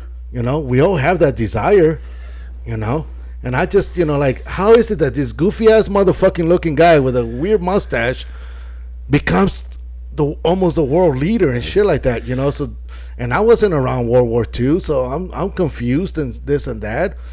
But and to right now, the Nazi helmets is something that is so rebel that they still use it. Sure. They, every other motherfucker that's anti-political, whatever, uses that helmet and shit like that. It was a cool helmet. It looks fucking trippy as hell, cool as hell, And to me, I didn't understand that. I was a little kid, Yeah. I was, growing up in a country that, every year they teach you that these are the bad guys, but I'm like, well, I kind of like the bad guys. The bad guys are badass Yeah, I looking. mean, if it wasn't for the fact that he tried to exterminate an entire race, he's pretty fucked up. But Yeah, but then again, it wasn't just him. It was most of Europe.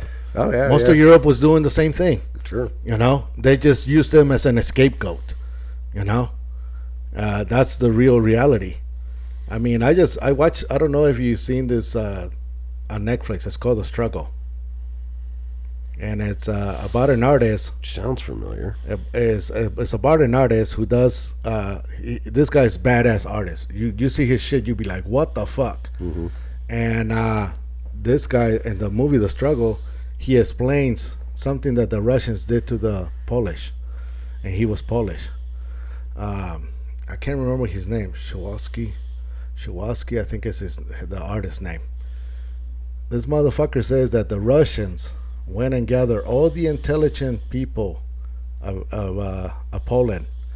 They gathered all the intelligence, all the scientists, all the fucking basketball players, football, whatever, all the athletes, and they put a gun, a hammer to the head, and a shot to the head. Now I want, because I want to say, hey, back in the day they used to say Polish are a bunch of dumb people, this and that. I know why, but they don't teach that in history. I got to learn that from a documentary about an artist, and I'm like, what the fuck? I didn't know that was done. Can you imagine taking all your big football players, all of this, and killing them? Yeah. What do we got up? Who do we look up to? All your scientists and everything exterminated. That's what Russia did to the Polish people. And it's on this fucking. If you got Netflix, check out The Struggle. Okay. It's about this artist who was a badass artist, and gets discovered again in L.A. by this artist. And then, one time he was drawing for the Nazi, he and shit like that. And then he got blacklisted and shit like that. But this motherfucker is a badass little historian that I learned some history shit. Oh, that's cool. That they don't teach it on every day on the History Channel and shit like that. They don't teach a lot of stuff. Well, they teach propaganda. Now that I understand, they're teaching propaganda. 100%. Everybody's teaching their side. Everybody's going to propaganda their side. I understand propaganda now. When I used to look at the news, I thought they were telling me the truth. Now I know that all these motherfuckers have been lying from every side. It takes 40, 50 years of your life to finally figure out. Sure. Oh, shit. You can't figure this shit out when you're in your 20s. You can't figure this shit out when you're in your 14s. In middle school, I got into a habit of drawing swastikas. And they were really confused because I would draw swastikas. But I was watching war movies, and every kid is fascinated by the war movies. Sure. So I was drawing the swastikas over and over until I got busted by my teacher, who happened to be Jewish. And she put me in detention. They put me there and there. And I'm like, what did I do wrong? I see this fucking logo all over TV, this, and that. Sure. Why is it that I was punished and put in shit, even back then they had the comedy show, Hogan's Heroes, which had swastikas all over it. Well, fucking the Wonder Woman show. Mm-hmm. Wonder Woman there was swastikas all over because she was fighting the Nazis. Yeah. But I didn't know that that it was such a bad thing. Mm-hmm. And then later, as I grow older and older, I understand what the Jewish people went through and how this motherfucker was trying to control the whole world and this and that. But explain that to somebody that just kind of doesn't know at the time. It was very fucking weird when people say, "What the fuck were you? Well, why would you do that?" I'm like, I was just fascinated with war. I'm still am. Yeah. I watched documentaries on Alexander, the Romans, Dracula, going against Ottoman. I'm fascinated by war. If I, the same way that fucking right now females are fascinated by kidnappings and murders and shit like that. There's females that are totally fascinated with serial killers. Oh yeah, like the what's that? Something ID, whatever that. Yeah, that ID channel and all the podcasts about murders. Those are the most popular ones. Yeah, my wife loves that. Most men, we're fascinated by war. We have some kind of war fascination. Especially if we were denied. I was denied to go into the military here because of my status, my green card status. Get out of here. You're not a fucking citizen. We don't want you in our military. Yeah, I tried to join in during Desert Storm and the Marine Corps. I walked in there and they're like, fat, drunk, and stupid. There's no way to go through life, son. Get the fuck out of here. They were calling me for that. And I told them, no, I got a wife and kids now. I don't want to participate in your war. Yeah. You know, unless you draft me, then I will. You know, but I try to go and enlist for the Marines. So I think it was a Marines or. That's what I tried to do. And like I say, I was drunk when I did it. They told me like, to fuck off. After they checked my green card status, they told me, you know, what the fuck are you doing? Get out of here. So it's kind of like, oh, I can't serve the country. And I think every man wants to, at one point or the other, say, hey, I want to serve my country. I want to learn how to fight. I want to learn how to defend my family, you know. And when you're told, you know, nope, because of your skin color or this or that, we don't want you.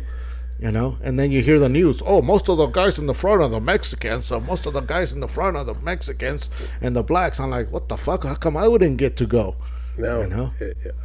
I don't know if I'm remembering this right, but even if like, because you could, as a foreigner, you can join our military, but they don't automatically give you. That's not what they told me. Well, I know, and I wasn't looking for citizenship. Well, I just had my green card. I just thought maybe I could, you know, already show them that, hey, I'm willing to defend this country. Yeah. I don't know what your circumstance was. And I could be 100% wrong, but I could have swore I've read stories about people coming into this country and joining our military trying to get citizenship, and then they'll literally fight for our country and not get citizenship. Yeah, and then come back and still get deported and shit like that. That's you know? what I want to say. I heard more than one of those stories, and I'm like, well, they didn't give me the chance even to do that. Yeah. You know, and so I became a citizen of my own ways. I went and did the test and did everything. Mm-hmm. You know, I participated in the oath and all that shit to defend the country and I see you later to my other country and shit like that, you know. But no matter what, you know, I know because of it, I know a lot about government. I know a lot about politics, but to the people's eyes, when I'm walking on the street, I'm just another wetback. Unless you know Raph, they're like, oh, that's Raph, blah, blah, blah. But I know people, you know, I'm not, you know. Yeah, I mean, I've always known you as Raph, the artist, the entrepreneur. Yeah. You know. But you've always been a real good friend of mine. My little blonde-headed kid was running around in a sea of brown kids in your backyard for parties and stuff. Yeah, you guys were coming to our parties. We hung out. We never... No, I mean... We hung out with tattoo people. We hung out with color people. Yeah, we're all color folk. We're all color. We're all color folk, you know. I'm brown, you're brown, I'm orange. Yeah, we got purple, red, and yellow. Blue. We were all tattoo people. Yeah, I'm glad the tattoo world let me see beyond me staying in my Mexican community, you know, and saying, oh, yeah, I'm only going to this and that. You know, I was able to... I'm sure you met a ton of really good people over the years. All sides, you know, and it really taught me like, oh, shit, you know. And now I also see my mistake. Like, man, I shouldn't have been fascinated with war at that time, but I think all kids are fascinated one way or another. Yeah, I grew up on, you know, World War II movies, John Wayne, Audrey Murphy, you know, all the Kelly's Heroes with Clint Eastwood, all the... I grew up also watching, what's that show, MASH? Yeah. Oh, yeah. That was my grandma's favorite show. MASH. You know, that was hella funny and this and that. Yeah, that was, sometimes it was a tearjerker. I mean, that would pull at your heartstrings. And so, you know, I grew up with those kind of shows, but at the time, I didn't understand exactly. I wasn't old enough to understand the politics and all that shit, you know. To me, you know, it was a comedy show and this and that, and you would show, you know, it was a North Korean war and shit like that, you know. And then I got to tattoo with veterans from the Vietnam War. I got to tattoo Vietnam veterans and shit like that, and they told me, you know, how the country kind of betrayed them or this or that, and I'm like, what the fuck? And you know, how could you be like so unpatriotic to this country? Like, no, motherfucker, you should see what the fuck they done to us in the Vietnam War. And I'm like, what the fuck? I tattooed next to a guy who was in the Vietnam War, and he had a fucking episode and shit like that. He went and fucking crawled in the fucking closet and crying and shit like that. And I saw that firsthand and shit like that. I also got to tattoo with another guy who came back from the Gulf War, and and I had to tell him, hey man, I can't help you. I'm not mentally capable of helping you. I'm a tattoo guy. I can't help you with your mental shit. You need to get help and shit like that. Even it was sad for me to let him go and shit like that. But I got to see the damaged soldiers that would come back. We tattooed soldiers from the Gulf War. We got to see that shit. We got to see that on TV. Remember? On TV. We got to see that. Hey, check this shit out. We got to see M16s and shit like that. Bombings, the fucking 50 cal shredding people and shit like that. That was fucking crazy as hell. But these soldiers were coming back and telling us stories. Some of them would print pictures of body parts and shit like that, holding trophies and shit like that. And I got a friend of mine. He was in the Gulf War. He's a Marine, and I won't say his name or that he's a police officer here or anything. But don't say his name. No, but he's a really good guy. Probably one of the nicest human beings on the planet. But he got a picture of him, his arm around a dead Iraqi, and they put a lit cigarette in his mouth, and they're just had their arm around a dead Iraqi. Yeah, we're witnessing something that we missed. I wasn't around World War II. I wasn't around Vietnam War. I was around. So the Gulf War was an eye opening for us, and something like we got to see both sides of the war.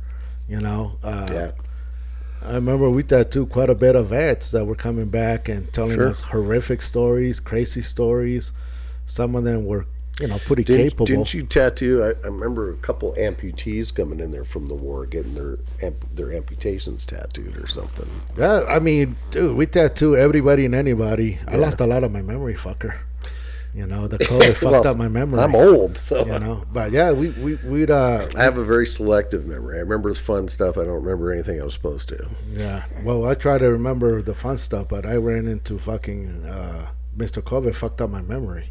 That's also the reason I'm doing Mr. Podcast, because I want to look back and say, oh, this happened, that happened, and shit like that. Plus, when you talk to people, it spurs memories, and then now you'll have it on video. And stuff. Yeah, but we tattooed all different kinds of people coming in there. I got to know the rich, the poor, the ugly, the fat, the mental, everything, and I got a good view of understanding human behavior. But for me, I can't, it was hella hard for me to fit in here and there. I was into death metal, but looked like a cholo. Cuppa, I just video chatted with Cuppa. His arms are all purple. He just went to some death metal concert, got in a mosh pit. He's all bruised and beat up for like 5 hours straight. He was just beating the shit out of other people in the mosh pit. Got shit beat out of him. Mosh pit was hella fun place for me to go and hang out. Yeah, that's crazy. Get my anger out, get my frustration without getting arrested. Yeah. And shit like that. But yeah, I mean, it was hella hard for me to fit in when also you have all these stereotypes. Everybody thought because I'm Mexican, I'm supposed to listen to oldies, Mexican oldies, or and I'm like, no, motherfucker. Vicente Fernandez. Yeah, no, and even worse, like Chicano oldies. Oh yeah. It's like, no, motherfuckers, I wasn't raised in Chicano land. I wasn't raised in, I was raised in Reno. Reno is a whole different fucking monster than Chicano world, And some of my friends, Mexican friends, they were into death metal and shit like that. I didn't see other death metal Mexicans until I went to Monterrey, Mexico. Really? Dude, that's where I saw Los Greñudos, and I'm like, oh shit, this is awesome, because I was so fucking out of place, and then Monterrey was like an eye opener. We went to a tattoo convention, me and my brother, and with me and my wife, we were Indio at the tattoo convention, and then at that tattoo convention, I purchased a skull for $15, a human skull. A real one? A real one. Oh, I want one. And it had a fucking bullet hole. Oh, I want one. And then we had to fucking drive all the way back to Guanajuato, and we were scared to get busted with that thing. Yeah. My wife thought it was a decoration, and I told my brother, no, this fucker is real. It's a real skull.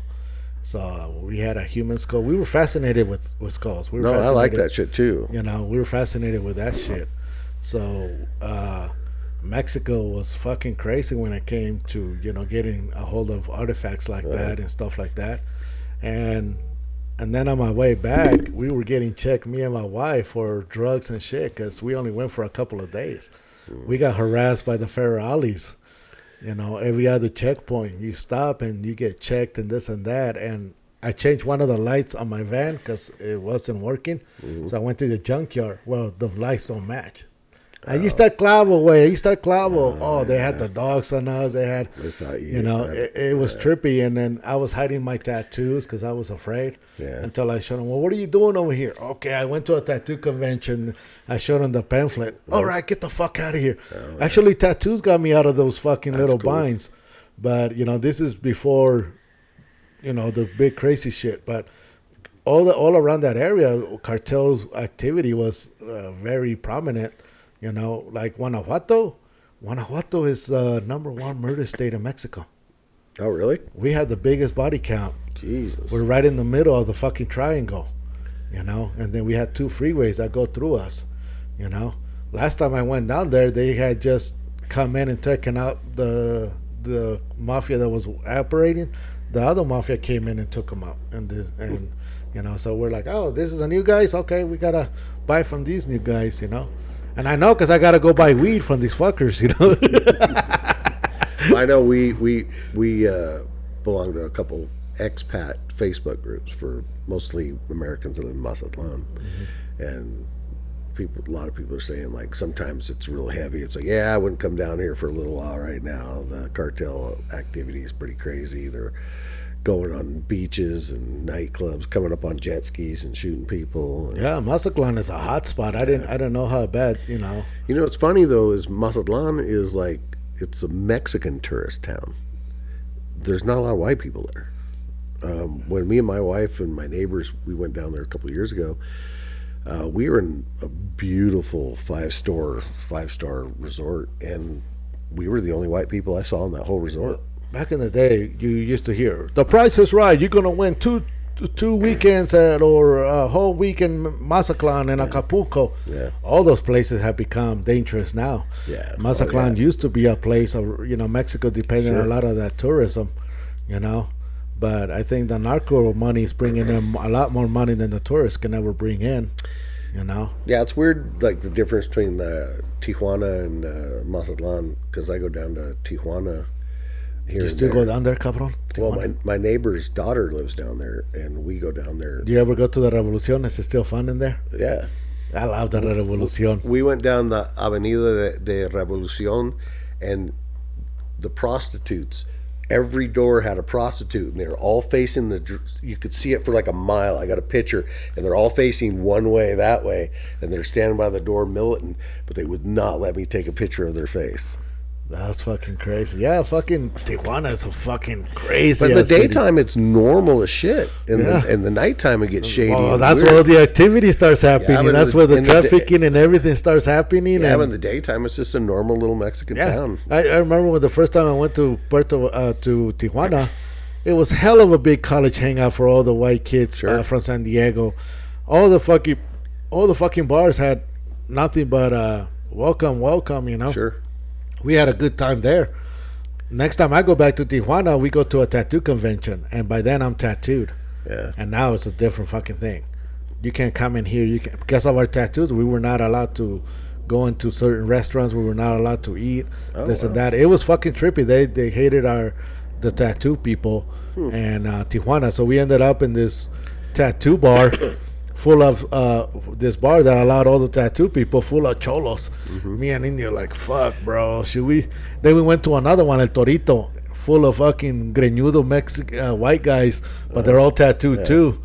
It's like 2 bars that will allow the tattoo folks to come in. Other than that, everybody like, nope, you can't come in here because of your tattoos. I was a little surprised to see how many tattooed Mexicans there were in Mexico.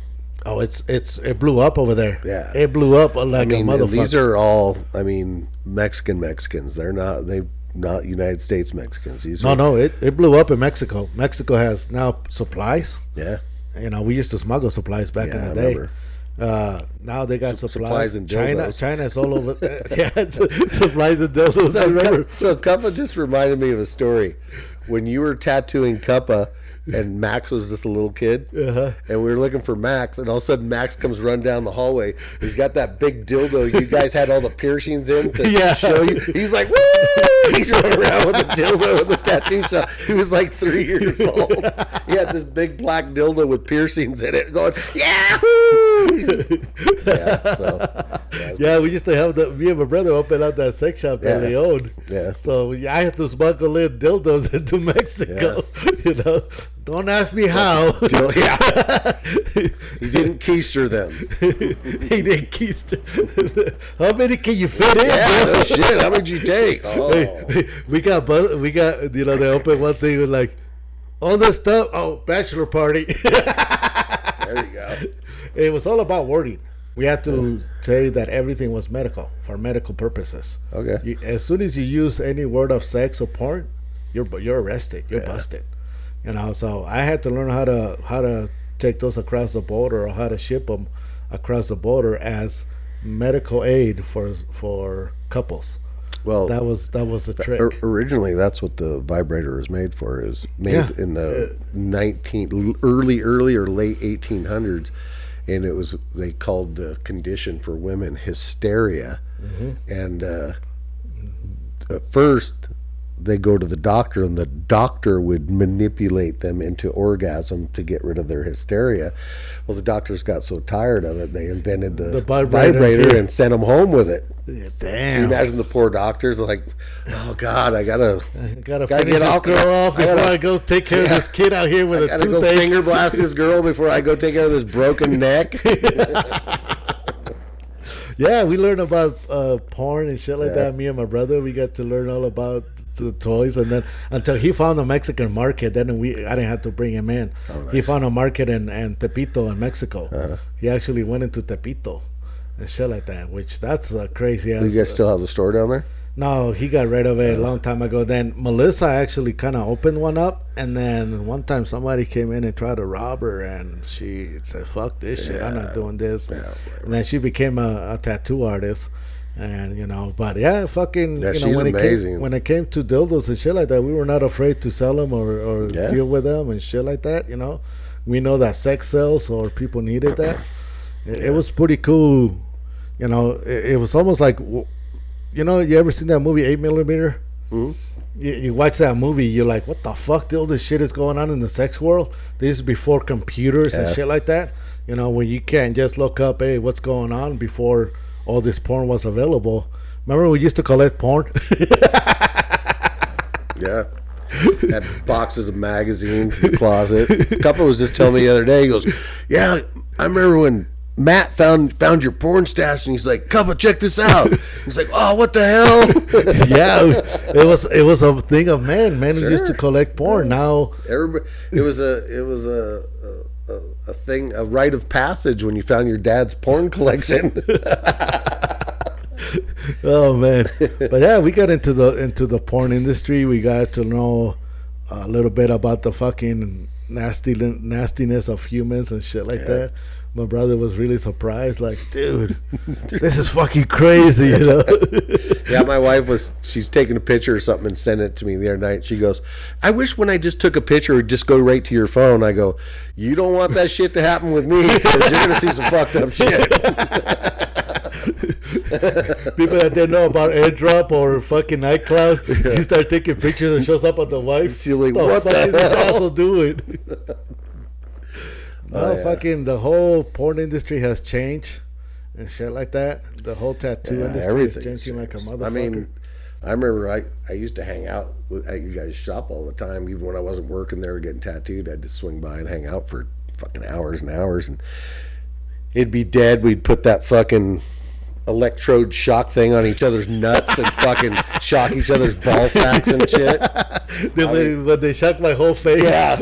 That was before the ball fuckers, okay? I had those fucking... That was after it was on my balls. Fuck you guys.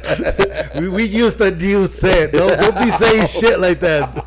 I have one of those at the house now. They gave it to me for my back, and I'm just like,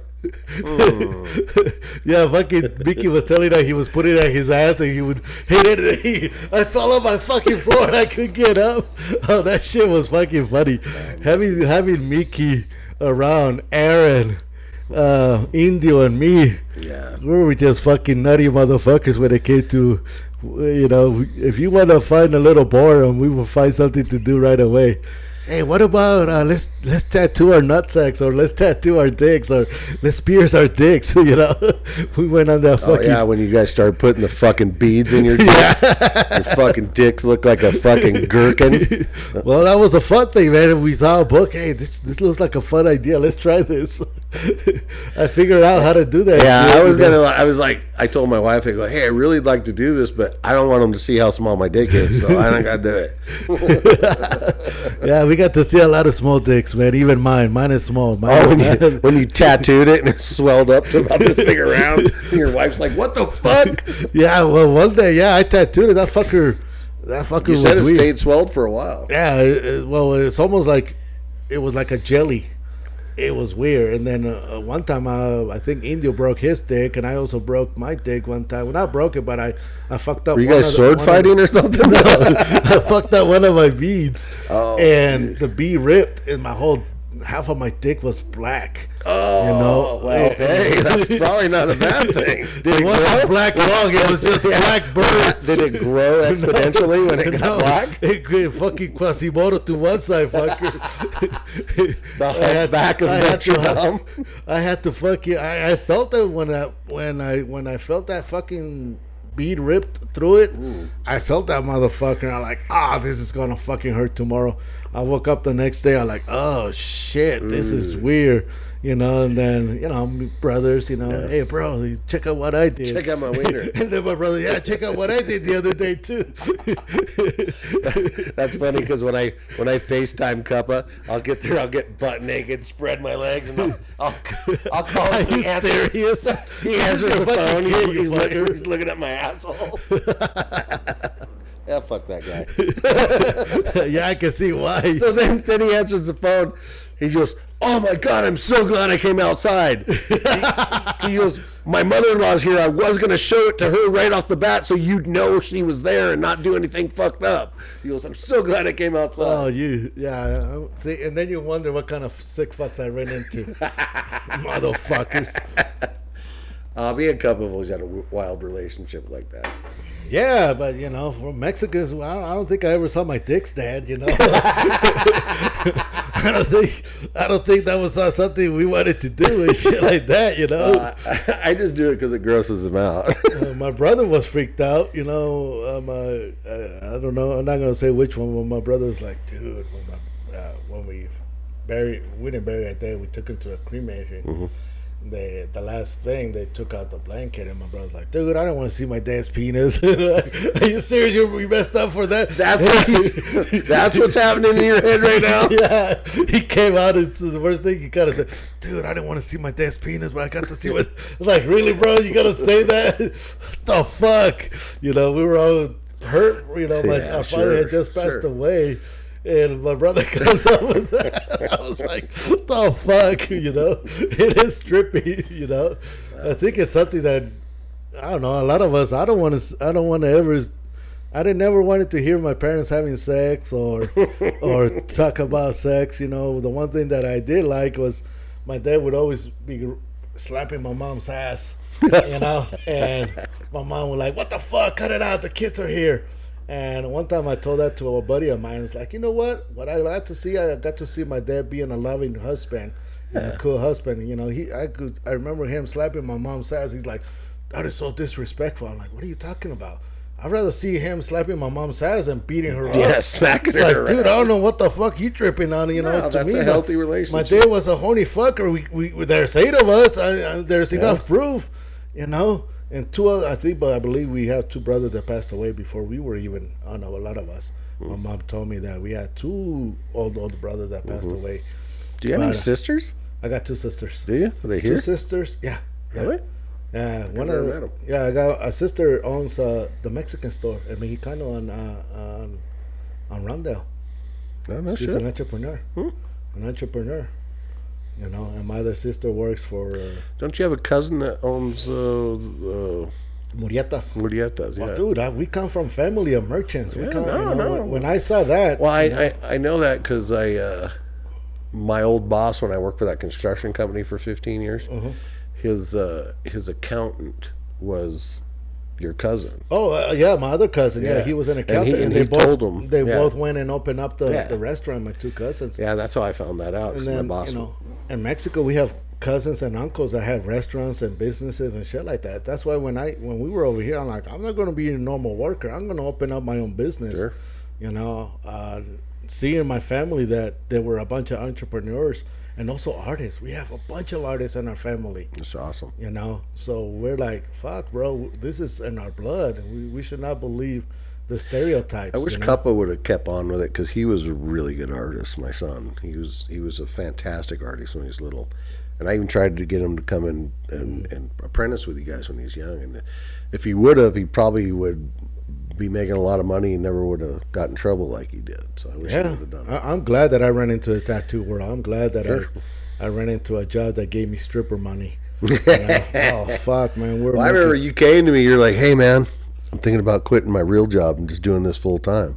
I'm like, "Why not?" Yeah. You booked up all the time. Yeah, but it was hard when I was working for Nevada Produce and going from that to no insurance, no nothing. But I was that's making hella money and not having no stress. You know, Kelly wasn't too stressful. You know, he was pretty a really good guy. He helped me out a lot. He gave me a lot of inspiration, a lot of fucking, hey, you can do this, you can do that. That's the one thing about that motherfucker. He never. Kelly butted heads with a lot of people. I never had a problem with the guy. I always got that's along what I'm with. saying. Yeah, I got along with. The guy He really was well. one of the guys that would actually inspire you to doing things or Sure. push you to doing things or don't let people talk you out of it. We can do this, you know. So you know he was actually. Yeah, he was a real rebel. He still I know- is. yeah. That motherfucker still is, man. I can't even pronounce Yeah. his name sometimes because people will blacklist me or put me. Yeah, I haven't. You know. I haven't talked to him, and I went to see him. Did I you? went to see him one time in Salt Lake. We went in and had a good talk.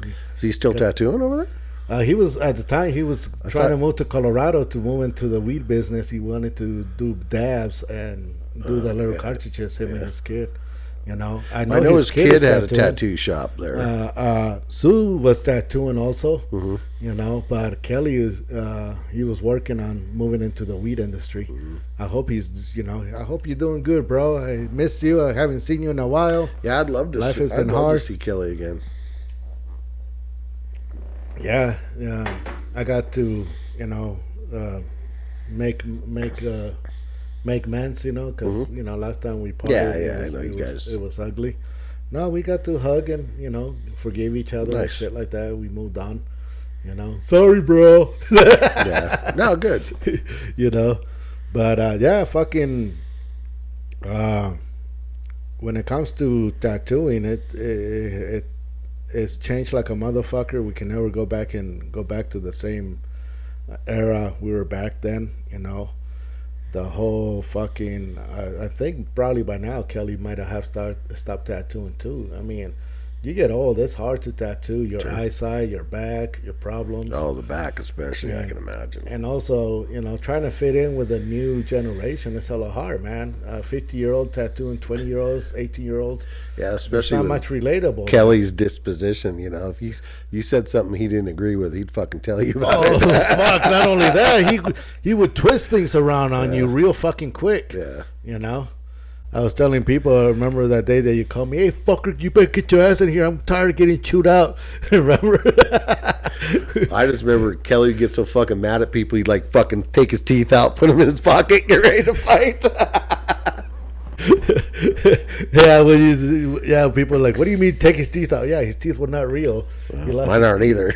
You don't have no real teeth? Man, I got my real teeth.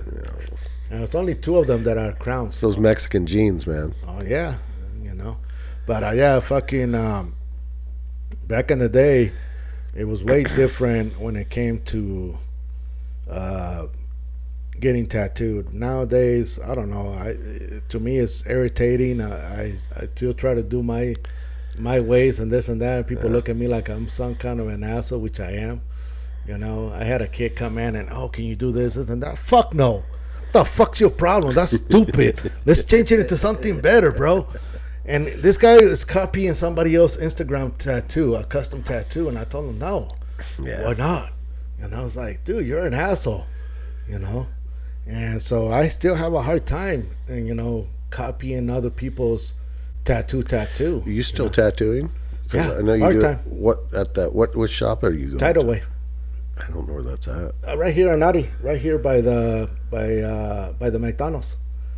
Oh, In that shopping center. okay. Tidal Wave open up there, and I just go do part-time, and I do my Yeah, I know. marketing. I see you post once in a while. Yeah. Hey, whoever wants a tattoo. come Yeah, on in. just whenever I'm hungry for a sandwich or something, you know, Yeah. hey, I want to do a tattoo, and I only do small ones. I don't want to get into big pieces. big pieces and shit like that, you know, and I'm trying to concentrate more on the chair and tables in case it takes off again. Sure. I don't want to be involved in a big old project, you know. And some people think Yeah, that, hopefully that does take off. oh, it will. I'll get back into it, you know. I'm trying to do all the marketing that I'm doing, and you know, people will finally see that, you know, what I'm trying to do is help people's posture, help them with their Sure. longevity and shit like that. Like Kelly did care for us. Kelly went out of his way to provide good tattoo chairs and shit Sure. like that, you know. And that's what I did for my guys, and now I'm doing that for the rest of the world, you know. I'm trying Sure. to provide something that is workable, that is You've functional. been working hard on it for a very long time. Oh yeah, bro. You know, I had to learn how to go back and learn how to do welding and all that stuff, you know. How about you when you're forging? You still doing that? It's just a little tiny bit. Not a lot. Even watching you fucking inspire me a lot, man. Watching you fucking do work and all that. I was like, fuck it, that fucker can do it. Why can I do it? You know? That fat fuck can do it, so can I.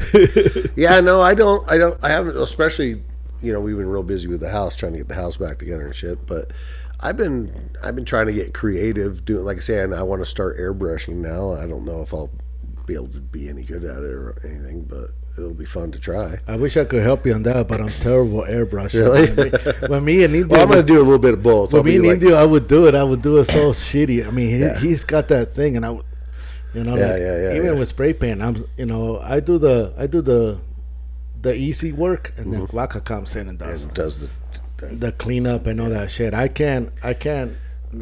That finger thing, I'm too tense. You know, Yeah. I'm too tense, and you have. Well, to I don't have know, finesse.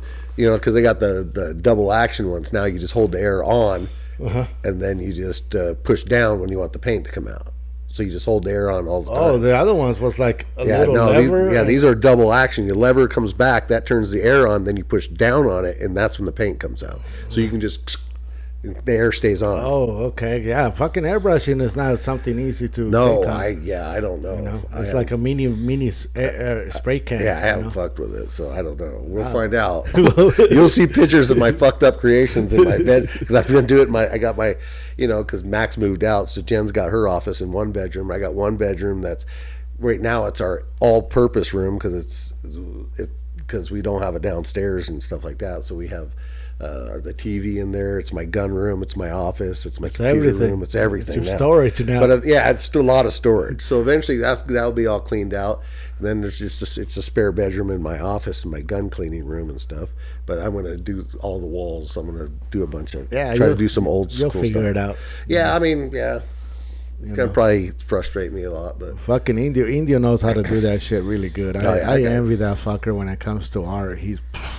Indio can pick up everything and anything. He can go to Sharpies, Yeah. spray. I don't know about spray paint, but airbrush. He can accomplish. He figures it out real fucking quick. You know, he's a multi-talented artist. And you ought to see his fishing. His fishing is fucking crazy. you should see my boat driving.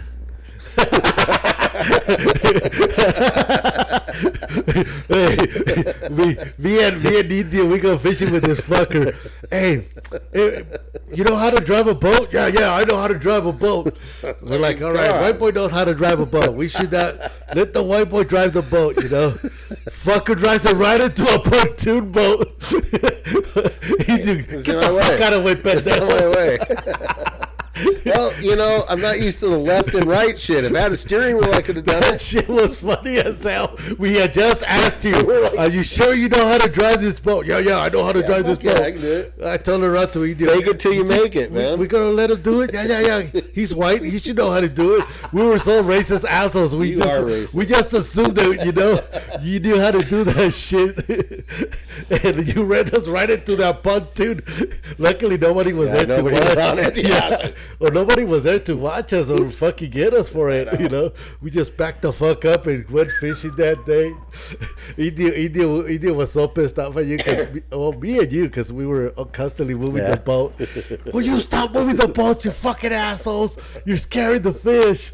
And me and you were just having fun the whole time. Oh God, that was fun. I got a friend over in California. He painted. I got a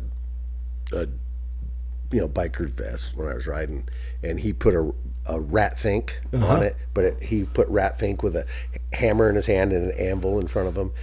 Just amazing job. And just put Reno, Nevada underneath it. Oh, 3 patch? But it's all paint. Okay. Yeah, so there's no patch. It's all 100% paint. He did it with acrylic leather paints and stuff. And the guy just did an amazing job. And the guy also pinstripes, and now he's getting into fucking bear carving. He carves like logs, turns them into, he does Sasquatch, bears. I mean, just anything. The guy's just like Indio. Any medium you want to fucking take to, he's going to figure it out. And this guy's the same way. He's a really good friend of mine. Man, India invited me to go fishing again. He's like, hey, when you gonna come fishing? We should go fishing with him, me and you. No shit. We went to we go to Aguamilpa and Nayarit. Okay. Bro, last time we went to Aguamilpa and Nayarit, What kind of fish? bass. Oh. And guess what? I got to the point I got tired of fishing. I put down the rod. We were catching all day long. Really? Yeah. He caught like 200. I caught like 100 and maybe 5 or whatever. He caught like a whole bunch of motherfucking fish, and he just kept going. And we fished 8 hours. And I think I saw pictures of you guys when you went fishing. One of you guys posted it, I saw just monsters amounts of fish. That week, he was being called a liar by the other fishermen in that at the lodge. Everybody's like, how much you catch? 20, 30. And then he comes out, yeah, I caught 200 the other day. And they're like, you lying motherfucker. So I go with him, and then he goes, oh, yeah, he's bringing his brother, the lying motherfucker, too. So we go out fishing. We caught hella fucking fish. I caught over 100. You just catch and release? Catch and release. Yeah. And he caught over 200 easily. And we go back, and we were fucking like lying motherfuckers. But luckily we had the guide, and he's like, these fuckers are just animals. That'd be really fun. I hate the taste of bass. Aguamilpa is badass, and for sure you're gonna catch bass there. And it's a beautiful dam, and it's up in the Sierras of Nayarit, and it's fucking way cool. And then the fishing guide, we have a little hotel, and then they cook for us. It's fucking badass. If you get a chance, we should go. Oh, yeah. We should go fishing with India. He would love to help. Well, I'd love to see him again. Yeah, we need to go. I'd rather go fishing there than go in the ocean. He also goes fishing in the ocean. He goes I just see him catching Dorados. And does he do like couple day trips or just all day, 1 day trips? 1 day. Okay. 1 day. Because they got them now. You can go out of San Diego and be gone 9 days. Oh, fuck no, that's too crazy. Yeah, I agree. That's too. I don't want to be anywhere 9 days. He tells me about this other place. It's called Pistachios or something like that. Is he's got a lodge there or a place where he can stay, and that's supposed to be a badass fishing. But it's like 8-hour drive from his hometown. The one we go to is about 2-hour drive. We go early in the morning. We go fishing all fucking day. We come back. We sleep, and then the next day we go back, and the beautiful weather and shit like that. This dam is fucking insane. They got cavemen in there. Oh, no shit. Yeah, How like, big? bro, why can't we just jump in there and cool How big off? do they get? I don't know. They only get like 6 feet, I think. Yeah, but caiman is caiman, it's just another fucking off. alligator that can so I was like, and they tell us about that thing. And then you got the Nayarit, I can't remember the name of the tribe. But there's a tribe there. But so you got all the ladies dressed up in those native outfits, those colorful Mexican dresses and shit like that. It's like almost going back in time when you go into this little tiny town, and everybody's dressed up in that style. You know, picturesque fucking scenes, homie. You know, it was a really weird change for me is going back so many years later. Is, you know, these were pretty small towns. I think Biognon was probably about the size of Fallon, and Pozole was about a city block. But nobody had cars back in the 70s. Nobody had cars. They had brickyards there, so there was a couple, you know, 2.5 ton flatbeds that they hauled adobe bricks they made and stuff. But nobody had a personal vehicle. You either walked or rode on a bike or got on a bus.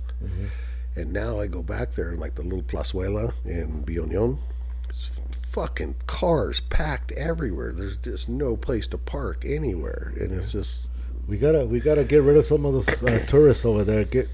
Push out some of those Americans out of there, so you can have more freedom. Well, these are I agree. Well, I agree, because you're getting these tech guys out of all over the United States. Oh, they're fucking up Mexico. They're fucking up there. They're going down there and gentrifying it. Now they're going to these little tiny pueblitos and Americanizing them and shit. We drove through an Americanized colony when we went to fish in Lake Chapala.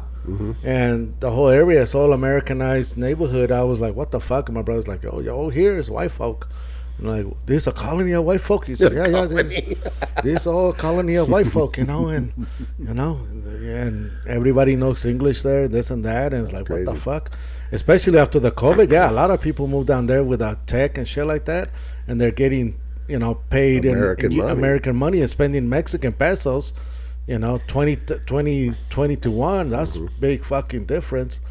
Yeah, I see in Mexico City they're pushing out a lot of the normal people that live there. They're outpricing them and this and that. There's a lot of and then you wonder why we're over here immigrating over here. Yeah. We're getting pushed out. We're getting pushed out of our Yeah, you can't afford to live in Mexico with Mexican money. And then and if you want to learn some of your history, look up that show Rotten on Netflix. It shows you like how they go and fuck up these countries economically, this and that these fuckers can't survive, and then they have to immigrate. A lot of these Central American countries are fucked up because of Dahl or some of these fucking big companies that are protected by the US and this and that, the banana industry and all that shit, the chocolate industry. How they the fuck dildo up. Industry. Yeah, it's kind of like Europeans. They go and immigrate to South Africa. They fuck up all of Africa, and then they don't want the Africans immigrating to them. Well, you fucked up their land. Yeah. You fucked up their resources. You fucked up their food, and now you wonder why they're immigrating to your fucking country. Yep.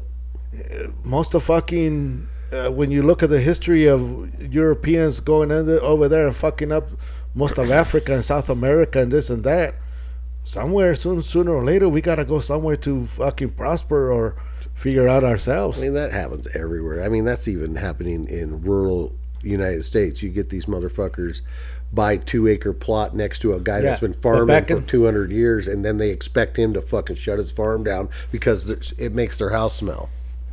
Dude, it's fucked up. Like, for the longest time, I would watch these shows like the United States helping America and this and that, not telling us later that, as we find out with YouTube and all this shit now, we find out, oh, that's because you've been over there and fucking up their land and fucking up their resources and all that shit, And you wonder why these people want to immigrate or get out of there and shit like that, And I can see why, but now we know it.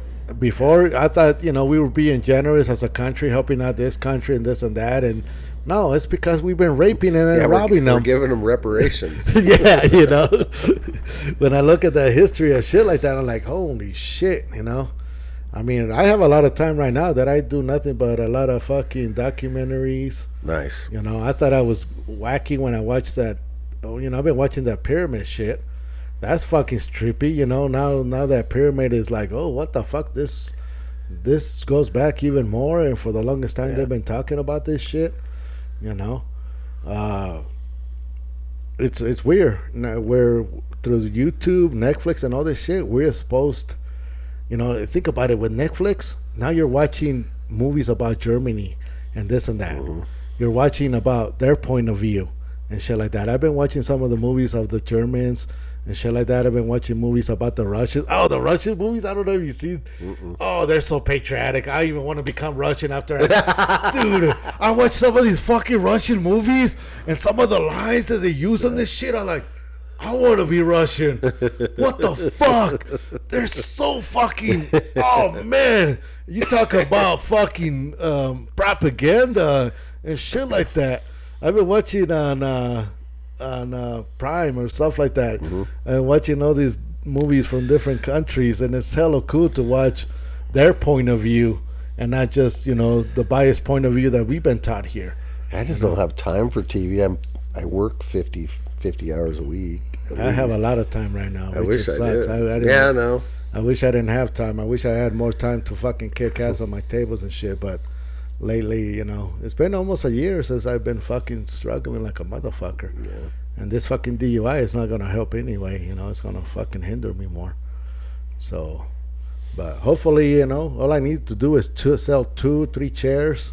Anybody, please purchase a chair. Go to stingraytattoo.net. Purchase a chair. I got them at 20% off. Maybe by now, by the time I post this, maybe it won't be, but you can always hit me up for a discount. Hit me up through my Instagram or TikTok. On the TikTok, I'm the chairman supply, the tattoo chair supplier. On Instagram, I'm under Stingray Tattoo. This is how I do my advertising, homie. Good. That's fantastic. I have to do it this way. Well, you should have done it like several times before. You got to make a commercial. I got commercials. Oh, dude, I got awesome. Commercials, and I put them in there. Awesome. I think we had enough, homie. We can catch up some more on other stuff. Yeah, that's all right. How long will we record it? Dude, 2 hours and 20 minutes. That's not bad. We got to save more for the next time. Oh yeah, man. absolutely. Welcome. Say goodbye to Kris. If anybody, pleasure being on here. I've never been on a podcast before, so yeah, this I'm is no longer cool. a virgin. You're in a podcast, fucker. Right. That's pretty badass. Yeah, it's trippy getting people to participate. It's pretty cool. They can't. No, this is fantastic. I mean, I'd be honest with you, didn't even feel like we were. No, we're just catching up in life, homie. We're just catching up. I tell people about you, but I can't show you. Yeah. I tell people, oh, this motherfucker's got a pumpkin. You got to understand. I tell people how many people, do you remember how many people Kelly took to the tattoo convention and the National? It was a bunch of us. It was like a bunch. Over 30 or over 40? It's probably. I'm telling people over 40. Right in between there, probably. Over 40 contestants out of 280, and over 40 of them were Kelly's, huh? Yeah, I remember I walked out on stage. Talk about a competitor. Yeah, no, it was great. Cause you got a standing ovation, fucker. Yeah. Well, because I walked out and it's like, and they played the music. Dum, dum, dum. And I went, dum, dum, dum, dum, dum, dum, dum. I remember that. I wish we had video from that shit, bro. I was in they put me in like 3 or 4 magazines. I don't know where they're at. I got them somewhere. You made it on magazines and shit like that. But I wish magazines. we had video back. That would have been so classic to show it. I was so nervous showing my little fucking portrait. My cool ass portrait, not fucking portrait. My cool ass portrait of my kids, okay? Yeah. But I got one of those. But yeah, you impressed everybody with that fucking pumpkin like a motherfucker, so man. Stupid. Remember when we were working on the shop and I was up on a ladder and they had that big giant picture of me, like it was a poster of me, and that lady's down there. They're waiting to get their tattoo, and she looks up. She goes, "What kind of idiot would do that?" And I'm looking down like, and you look over, it's like. That kind of idiot. She's like, "Oh, I'm sorry."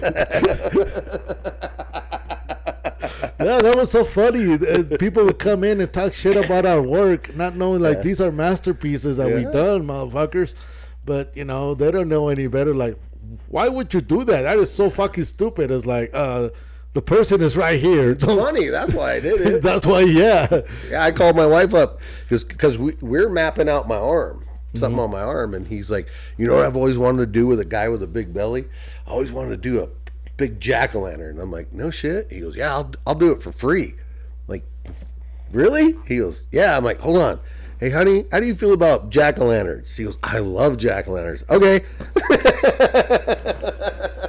You came home with a My jack. wife has a jack-o'-lantern collection in her house. Oh, you gotta be I the am the most god. favorite one. You gotta be the most favorite one. You're the one that she can use That's too. right. Yeah. Yeah, she can use me. Oh man, yeah, we're gonna catch up more. We're gonna have this fucker. Hopefully, he's gonna bring some of his stuff that he I'll he make makes. some stuff. I'll bring it in. You know, I'll make some stuff for you. We can talk about your fortune and shit like that. I've been watching that Fortune Fire. You know, sometimes I would not believe that these knives. You know, you watch films and you're like, yeah, really, a knife can cut off a head or this or that. But you watch these fuckers slice deers. And pigs on TV. The knives and stuff are real, but the show is all put on. Because I have a Facebook group. I don't know if anybody wants to go to it. I believe it's called. God, I haven't been on my own Facebook. It's a blacksmithing group. It's called. Shit, I don't remember.